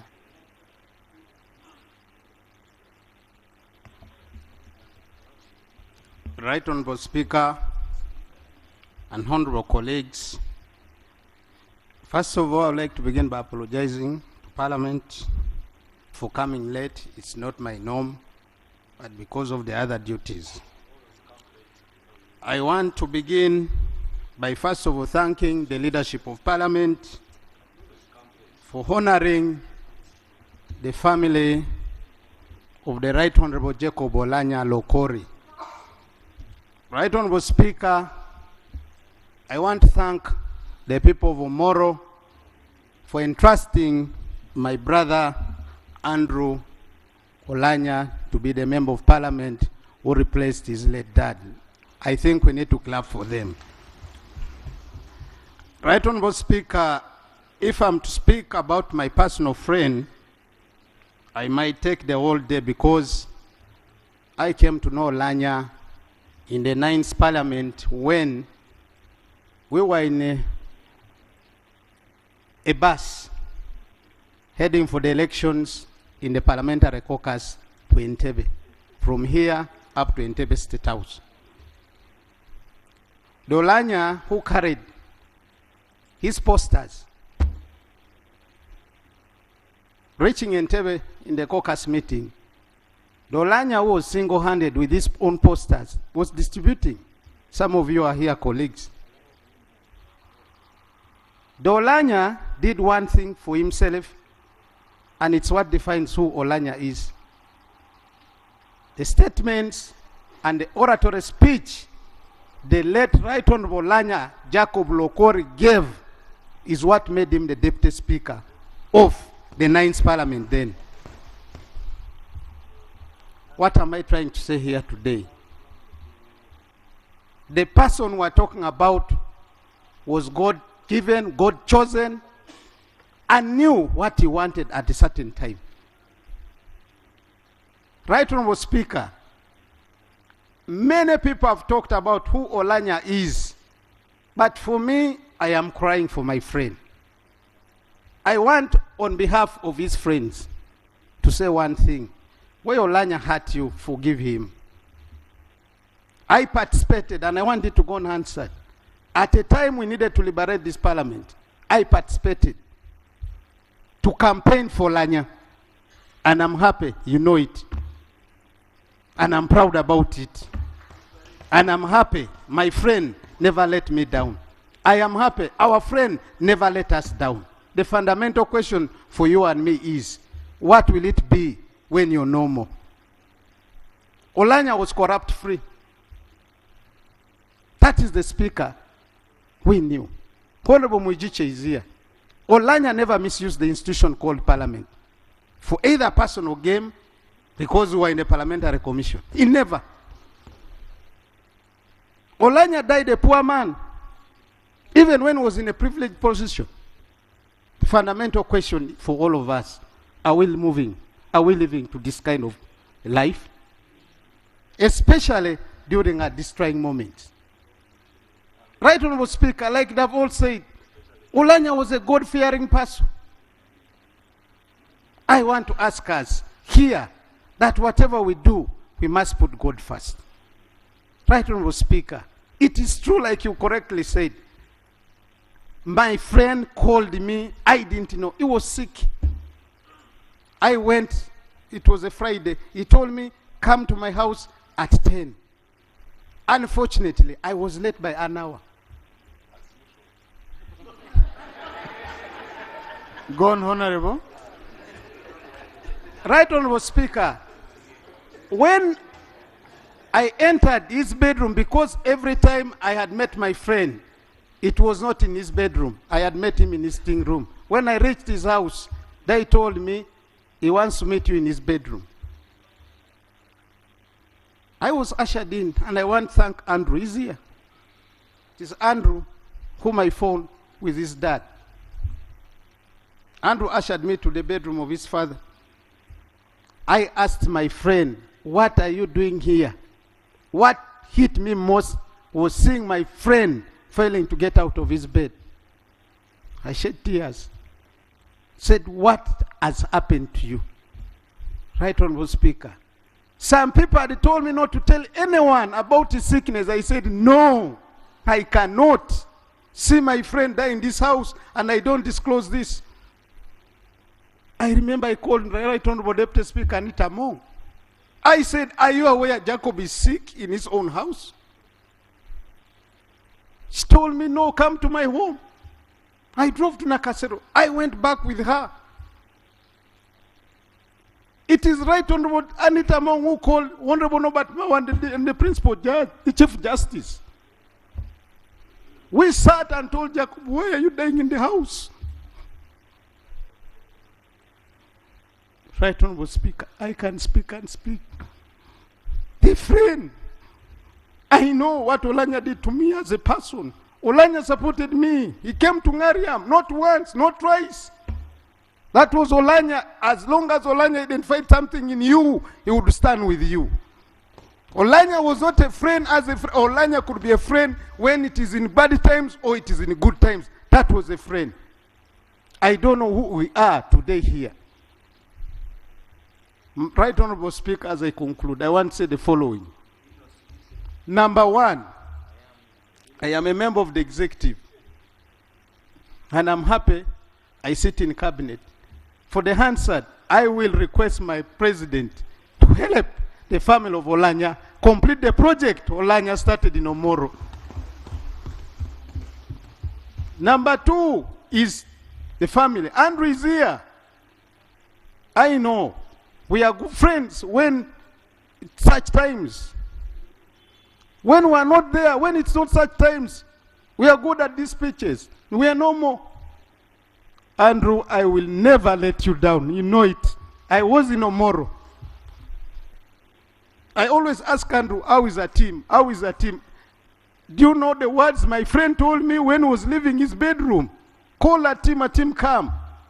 Because he didn't want to leave his room. A team, I don't know where she is. Told a team. I'm told that team is in the gallery. A team, you can stand up. You wave us. She's there. Tima, how are you? That's our beautiful and very I quote the following words. My daughter, I am going to the hospital. If I come back well, God forbid. If I don't come back well, please take care of yourself. Those words, I can't forget them because he spoke when I was walking with him. He's here. So my friends, I want to say the following as I wind up, that the late Jacob Oulanyah was a nationalist. And I want to thank Parliament, Right Honourable Speaker, with the Right Honourable Anita Among for one thing. We were here in the Parliamentary Commission. I have never seen such leadership which I'm seeing today. And we want to ask you, don't let us down, because I know what Oulanyah went through while here. For those many words, may the soul of my good friend rest in eternal peace. I thank you. I say all this for God and my country. Thank you. Colleagues, all this is even part of the hearing process, isn't it? Yes, and I know he has spoken for many of us, because not everyone was going to get a chance. You see, since 2 p.m., maybe if I was going to say we sleep here. So I'm sorry for colleagues who have not been able to speak, and we shall continue. We shall continue commemorating this day every year. Yes. Rope, leader of opposition, you conclude. I'd already given the justification. We give you a concluding remark. Right Honourable Speaker, it's not very easy to say what when you have somebody like Honourable Peter Ogwang having given details of his friend, and we came together in Parliament. And if you look at the mood today, this is the first time I'm seeing the lobby very quiet since we began this house, not like the usual way when members are talking behind and you send the sergeant at arms to come and tell us keep quiet. Even the parking outside, everybody is quiet. This shows that really the late was a friend of everyone. Second, the Honourable Speaker, I remember when we were the Chief Whip, I used to raise a lot of procedural matters asking the whereabouts of the Speaker when he was sick. And our interest by then as a Member of Parliament, I was interested in 2 things. Knowing where he was so that we could visit him and see him. And indeed, as a Member of Parliament, we are nurtured by the Speaker by then, you remember Right Honourable Speaker, you could see that definitely the new Speaker had her own challenges in managing us. But we are saying, where is the Speaker of Parliament? And indeed, the honourable members, through Mr. Speaker, I remember some of us did not support the Speaker because of our unreserved reasons, and he knew them. For me, he called me personally, and we talked. But whatever members have said here is the right thing about the Right Honourable Speaker. I want to say this, Honourable Speaker. There are 2 challenges. That chair you are seated in is not so easy. You are handling members of Parliament from different categories. The opposition, they are teachers, they are lawyers, they are engineers and everybody, but you compress them into that seat. We had a serious issue here on the POMA, where the Right Honourable Speaker, the late, was managing that order management bill, and the Prime Minister was Mama Mbabazi, Honourable, the government chief can attest to this. It was not an easy thing. But the speaker then, Right Honorable Oulanyah, gave us room. There were battles. The leader of opposition going at the back to meet the prime minister until we said to this bill very successfully without anybody boxing one another. The second one was when we lost Honorable Nebanda. That was difficult. I saw the brains of the Right Oulanyah. The body, I think in history, that's the first person, member who was brought twice here. They sent him back. Members from all sides were fighting to know the cause of the fellow member. And the speaker was seated there. I saw tempers here. The way the speaker compressed them, it was not easy. All these were big records we saw. And Andrew, you should note this. Your father was a friend of mine.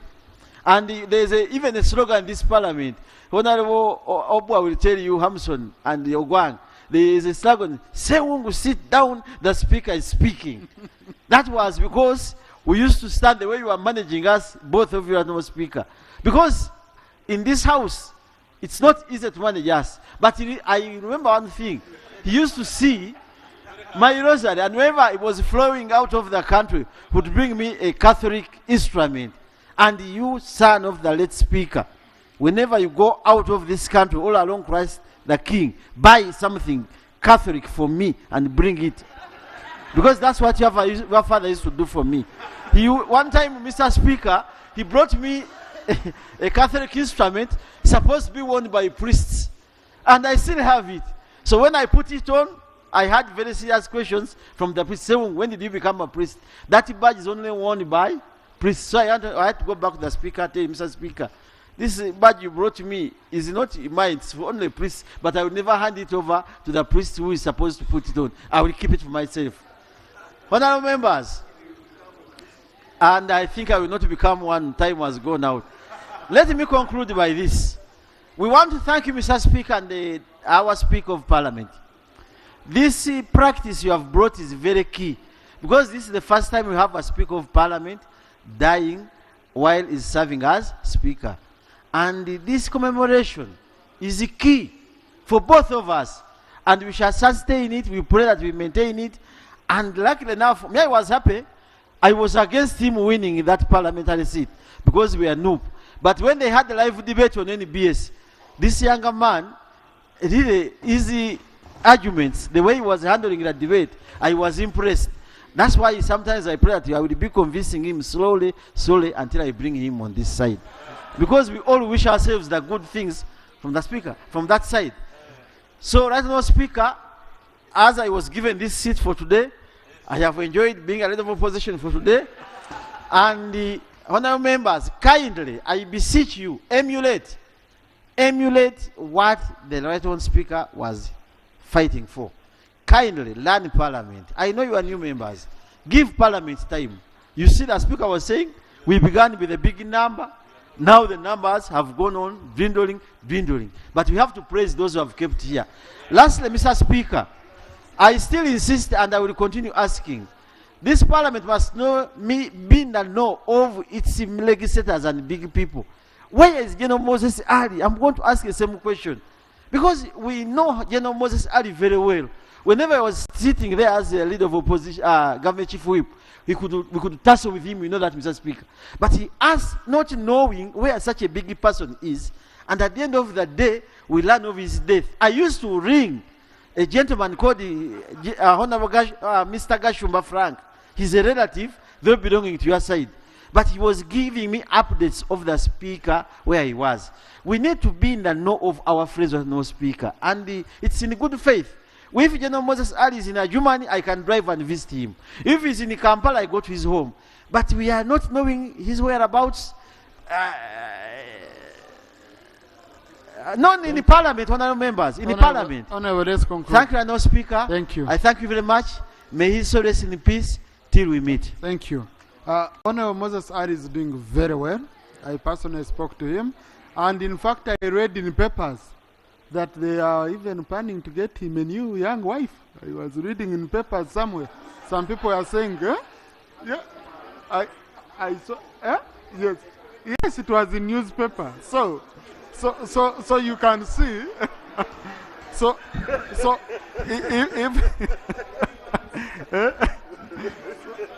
So I would urge you, colleagues, to always be around. You might catch his eye, okay? For those who want their eyes to be, Honorable Chief Whip.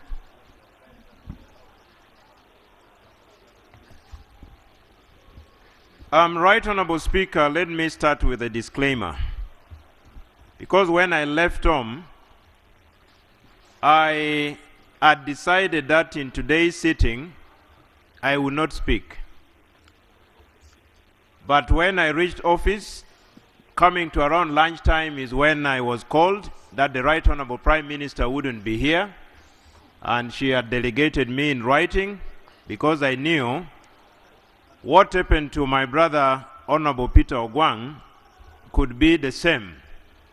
Those memories will always be there.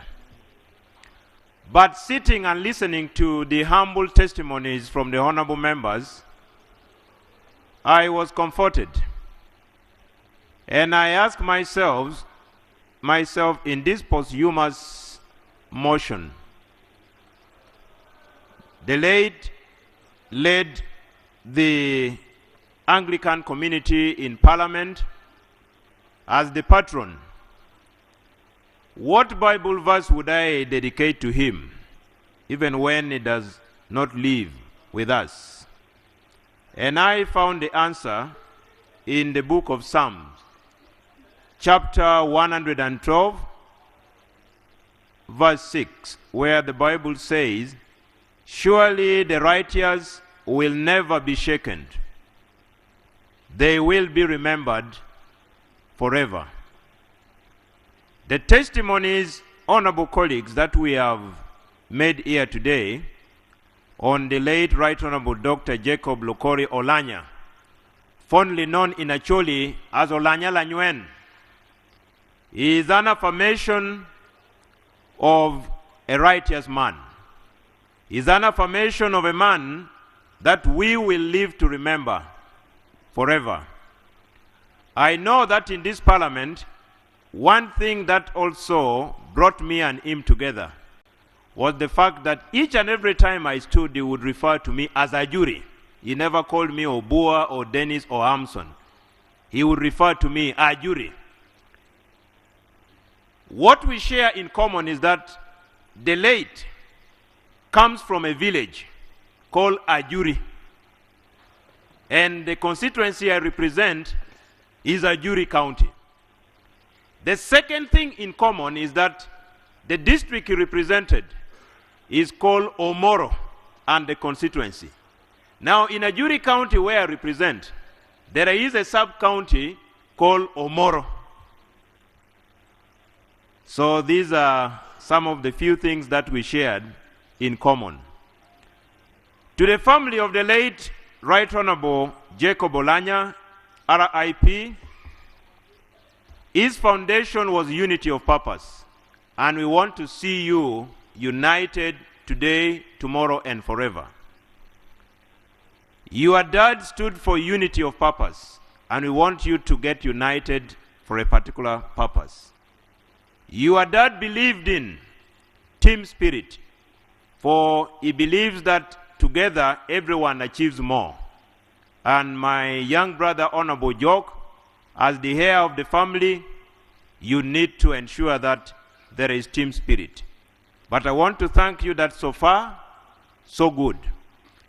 To the people of Omoro who are here represented in the gallery, and those who are watching Parliament, we want to thank you for electing our young brother and the son to the late, the Honorable Andrew Ojok Oulanyah. Our humble appeal to you is Ojok is a young man. In the culture of Acholi, you say Julu, who must be nurtured, or literally meaning nurturing or should be mentored. Please keep Andrew as your member of parliament. This is our humble appeal. Keep Andrew Jock as your member of parliament. If there is something wrong, do not move somewhere and start talking bad about him. Some of us are here to mentor him. The deputy speaker is here to mentor him. The Right Honorable Speaker is here to mentor him, and we are so many here, including the leader of opposition. If you feel, in leadership, if you feel that something is wrong, is a young man, you can call and advise. This is our humble appeal to you, such that the legacy of the late Right Honorable Jacob Oulanyah lives forever. The people of Mitoma were here, they have left. We want to thank you for the gift of Right Honorable Taibwa, who has taken on the mantle. The people of Bukedia, we want to salute them for the gift of Right Honorable Anita Among, who has taken on the mantle. And the people of all constituencies represented in Uganda in this parliament, because this parliament is the summary, we want to thank you for the gift of the people you have given us. Right Honorable Dr.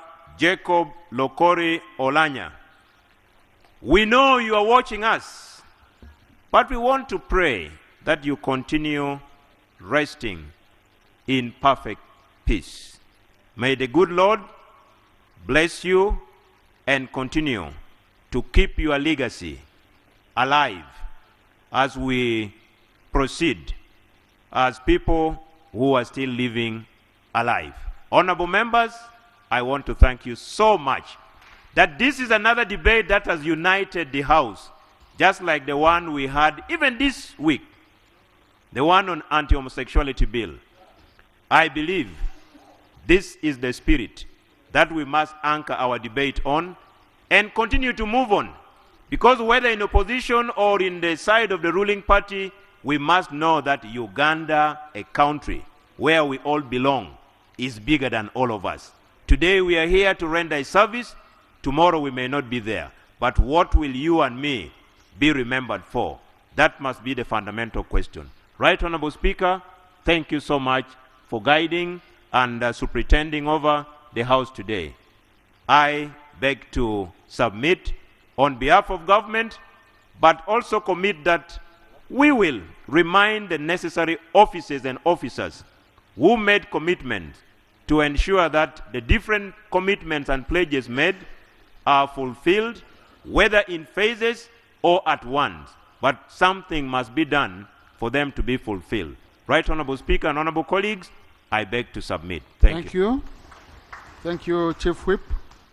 Colleagues, I want to thank you for sitting for this long.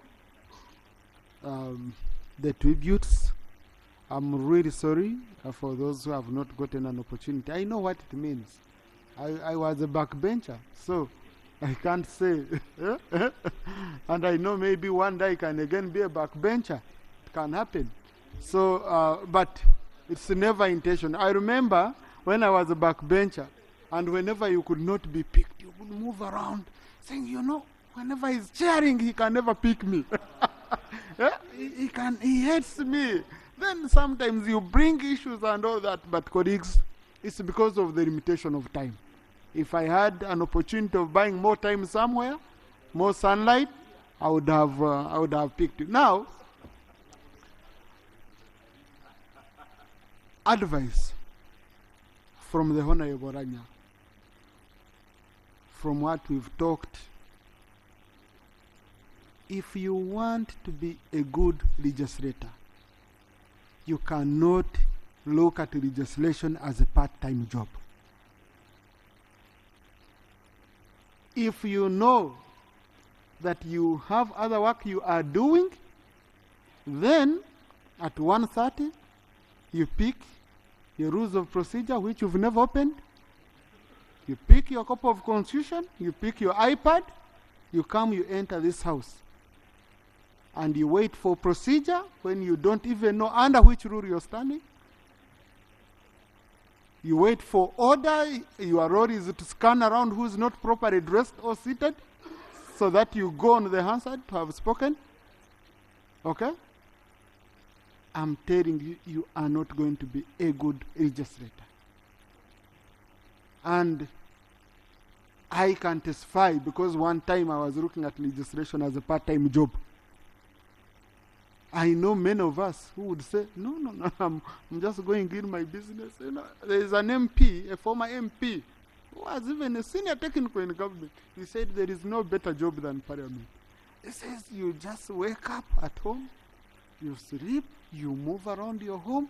At 1 you got parliament, you eat in the canteen. At 2 you sit. At 4 you go back home and you find salary. Whether you speak or not, you are assured. You can never, he was from Chigezi. You can never be a good legislator. You can never be a Jacob. You can never. So, colleagues, you have to, that's why you are facilitated well. That's why there is even a gym, so that you can even come at 7 and you do exercise from here. You got a library, you got committees. You must read. Even me here in this position, I cannot be able to know how to manage you if I don't read, if I don't watch how other speakers are working in other jurisdictions, if I don't go back to correct my mistakes. You've spoken on the floor. Tomorrow, look for that answered online. You see what you spoke. What you speak on the floor, did it have any bearing? Did it in any way influence the resolution of the House? Or you spoke, you record that you spoke. Yes, like, you know how there can be a serious program going on and someone calls to send greetings in the midst of a program. You know, you can be on a very serious program like on radio, and then someone calls in the midst of a program to send greetings. So your submission on the floor, is it to send greetings to your constituents or not? But it's because you have to read. So colleagues, I request you, if we want to be the quality debaters the way Jacob wanted, if we don't want the public to judge us harshly, we have to be disciplined. The other day, I saw a trending picture, and I want to assign the committee on rules to look into this.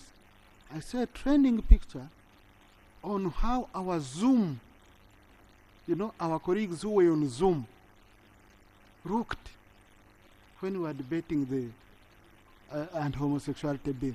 And this was a CNN anchor, you know, somewhere in vests, somewhere in t-shirts, somewhere having their children, you know, and they are attending parliament.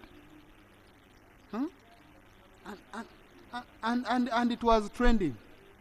So I want to assign the committee on rules to look if there is any gap. And then we work out with our IT department. Please, and now I give a directive to the IT department. Any member who comes on Zoom putting on a t-shirt, praying with the children, you know, please cut them off. Because the public is watching you. People are taking screenshots of your own Zoom. And it's embarrassing us. So I'm really, I believe each one of us can learn from this experience. There is no bad experience. Any experience, you can turn it into a better opportunity. Let's go. We learn to read. We learn to concentrate. We learn to listen. Because most of you, sometimes someone is speaking, you don't want to listen. So how will you know what he has contributed? And how will you debate if you can't listen? So I want to thank you on that. The family of Jacob, our late Right Honorable Speaker, Parliament is still with you. You are forever part of the Parliament family. And colleagues, the foundation is still on. Those who can contribute anything to the foundation, don't think you gave your 1 million and that foundation will live forever. No. If you can, drop something in that foundation. It's in very, very good hands. It's in very, very good hands. The speaker is involved. The chairperson is the Chief Justice, the Honorable Mao, the family, and it's been able to support the children whom Right Honorable Jacob Oulanyah was supporting. So I want to urge you to continue supporting the family. And on Sunday in Ajuri, Moro, we shall be commemorating. Many activities have been going on. On Saturday there is motocross. And the bikers are riding all the way from Kampala to Omoro, and you are represented by our very own Honorable Jimmy Akena among the riders. And today, the one who was preaching at the service in the morning was our very own Honorable Ganika. You know, we have a multiplicity of talents in this house. Let's put it to display, so it helps us to build unity. To the family, we want to keep praying to God to keep watching over you, to keep healing you, and for Jacob's soul to continue resting in eternal peace. Colleagues, and I put the question that a motion for a resolution of Parliament to commemorate the first anniversary of the passing of the late Right Honorable Jacob Lokori Oulanyah, former Speaker of the 11th Parliament of the Republic of Uganda, be adopted. Those in favor say aye, and the contrary nay. The ayes have it, unanimously. The ayes have it. Thank you, colleagues, for passing this very important motion. Clerk, extract the resolution and pass it on to the family, and we also have another one in our corridors for remembrance. I adjourn the House to Tuesday at 2 p.m.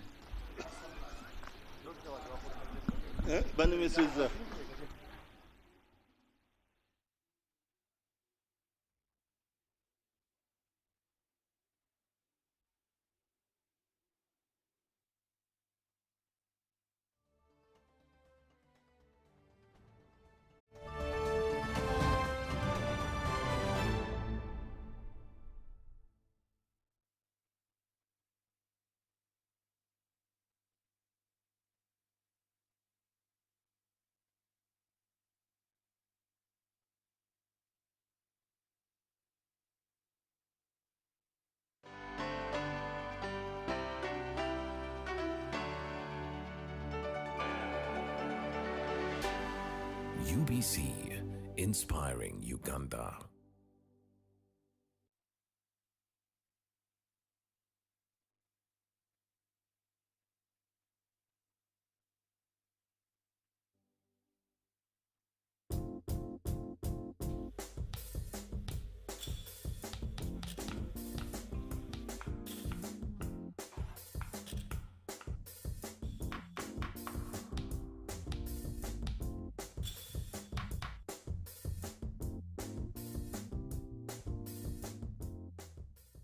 Roasted potato asparagus and arugula salad.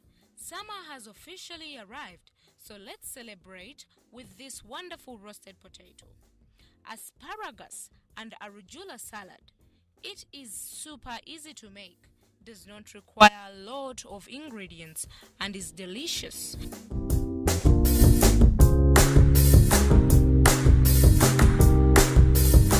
Ingredients: 1 lb small yellow potatoes quartered, olive oil for roasting the potatoes, 1 bunch of asparagus, tough ends trimmed, 4 cups of baby arugula. Dressing: 1 tablespoon of mustard, 1/4 cup of lemon juice, 1/4 cup of olive oil, salt and pepper, 1/4 teaspoon of ground cumin, 1 garlic clove minced.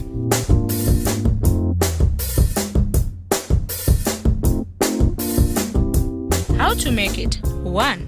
To make the dressing, in a small bowl, whisk together the dressing ingredients until blended. 2. Preheat an oven to 400 degrees Fahrenheit. 3. In a bowl, combine the potatoes, olive oil, salt and pepper, and toss to coat.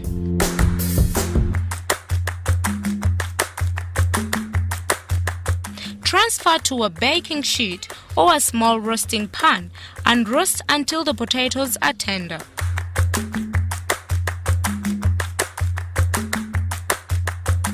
Golden and crisp, about 45 minutes. 4. Place in a steamer rack over boiling water.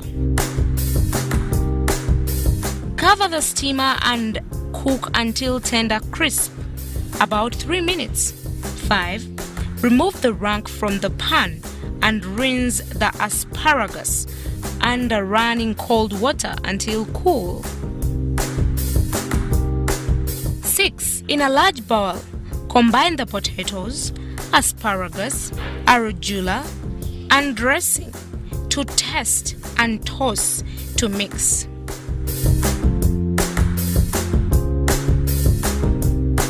Divide the salad among individual plates and serve immediately. Serve this salad for a cookout or on a picnic with a bunch of your favorite grilled meat, fish or chicken. If you are not going to serve the salad immediately, like on a picnic, leave out the arugula until you are ready to serve. Also, be sure to let the potato salad come to room temperature before adding the arugula so not to serve cold. Roasted potato asparagus and arugula salad.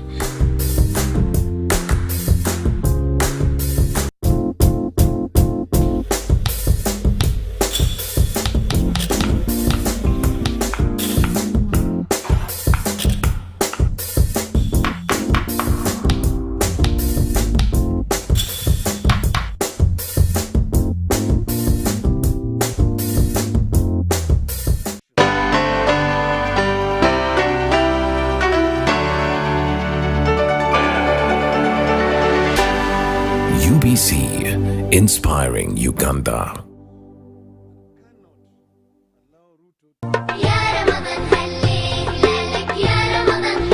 Salam alaikum wa rahmatullahi wa barakatuh. From the Union of Muslim Women and Organizations in Uganda, Ramadan Mubarak, Ramadan Karim. Twagaliza omwezi ogwa Ramadani omulungi, kye kiseera twekuba emitima tudde eri Allah.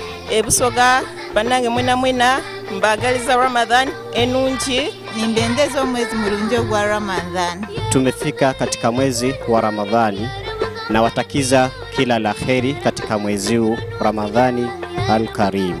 Akonga esha na shalami kinisiri amunu kierelo oteso kama na rakeda suroti ngora 10 ukedi ya palisa akoro amunu kirikesi kiere aisibana jokan. شهر رمضان مباركا أهلا بكم ومرحبا بكم يا جماعة الخير المسلمين.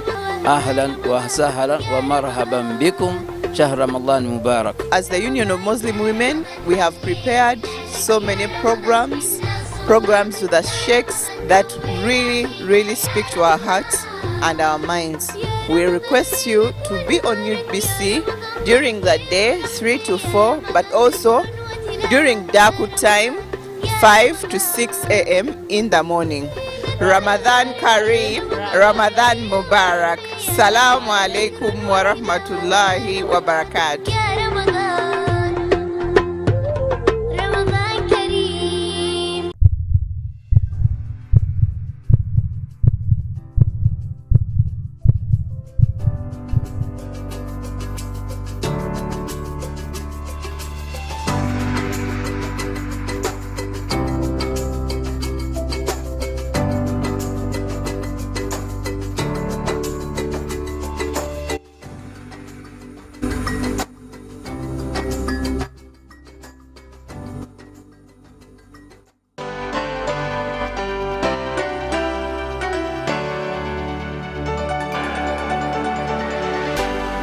UBC, inspiring Uganda.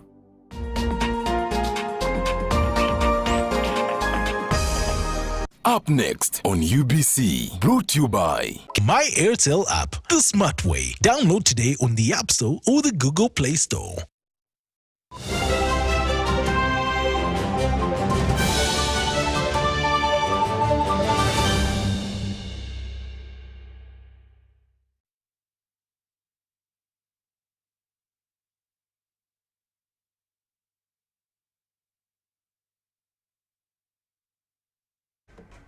Hujambo mtazamaji wa UBC TV na kukaribisha katika taarifa hii ya habari, na tunakutangazia moja kwa moja kutoka studio zetu zilizo mjini Kampala.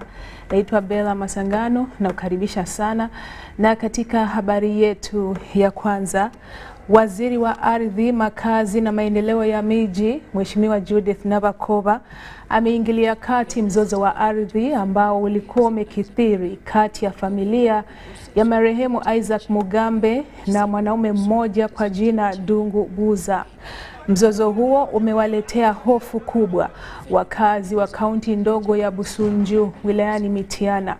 Mzozo huo uligeuka kuwa mbaya sana wakati wa mkutano aliyouitisha Waziri Nabakova akitaka kuzungumza na wakazi wa eneo hilo baada ya wakazi hao kumnyoshea vidole mkuu wa wilaya hiyo kwa madai ya kushirikiana na wezi wa ardhi. Pamoja na kunyoshewa vidole, mkuu huyo wa wilaya ameyakana madai ya kuhusika na wizi wa ardhi. Hii ni mara ya pili kwa Mheshimiwa Nabakova kuingilia kati mzozo huo baada ya juhudi za kwanza kugonga mwamba. Kulingana na watoto wa marehemu Mugambe, walimwamini Dungu Buza kuitunza ardhi hiyo, ila alikuja kuwageuka. Katika eneo hilo hilo kuna mzozo mwingine wa ardhi ulioibuka, huku wakazi hao wakimshutumu mwanaume mmoja kwa jina Mulindwa Livingstone kwa kujaribu kuiba ardhi hiyo kimabavu.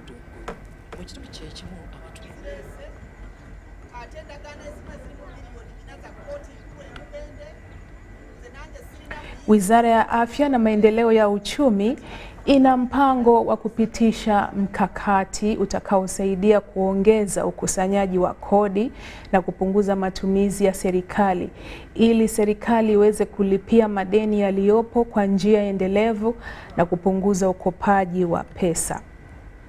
Katibu wa kudumu katika Wizara ya Fedha na Maendeleo ya Uchumi, Ramadhan Gobi, aliarifu kwamba serikali inataka kuwa na uwezo wa kulipa deni na kubaki na pesa kuwekeza katika masuala mengine. Aliyasema haya wakati wa ufunguzi rasmi wa majadiliano ya kila mwaka ya sera ya madeni na maendeleo wakiwa mjini Kampala. Shughuli za ukusanyaji kodi nchini zilishuka kufuatia mlipuko wa COVID-19 na kupelekea uwepo wa mapungufu makubwa kiuchumi. Wakati huo huo, serikali nchini ilitakiwa kufanya juhudi kiuchumi kukabili ugonjwa wa COVID-19 haraka kuokoa maisha. Kutokana na hali hiyo, serikali ililazimika kukopa pesa zaidi, hali iliyopelekea deni kupanda kutoka 41% kwa mwaka kuanzia mwezi Juni mwaka 2020 hadi 48.4 mwezi Juni 2022. Hata hivyo, ripoti ya uchambuzi wa uhimilivu wa madeni ya Wizara ya Fedha inakadiriwa kwamba litapungua wakati wa katikati ya muhula. Wachambuzi wanasema kwamba Uganda ina sera nzuri ambazo hazitekelezwi. Wanasema pia kwamba udhaifu kwenye taasisi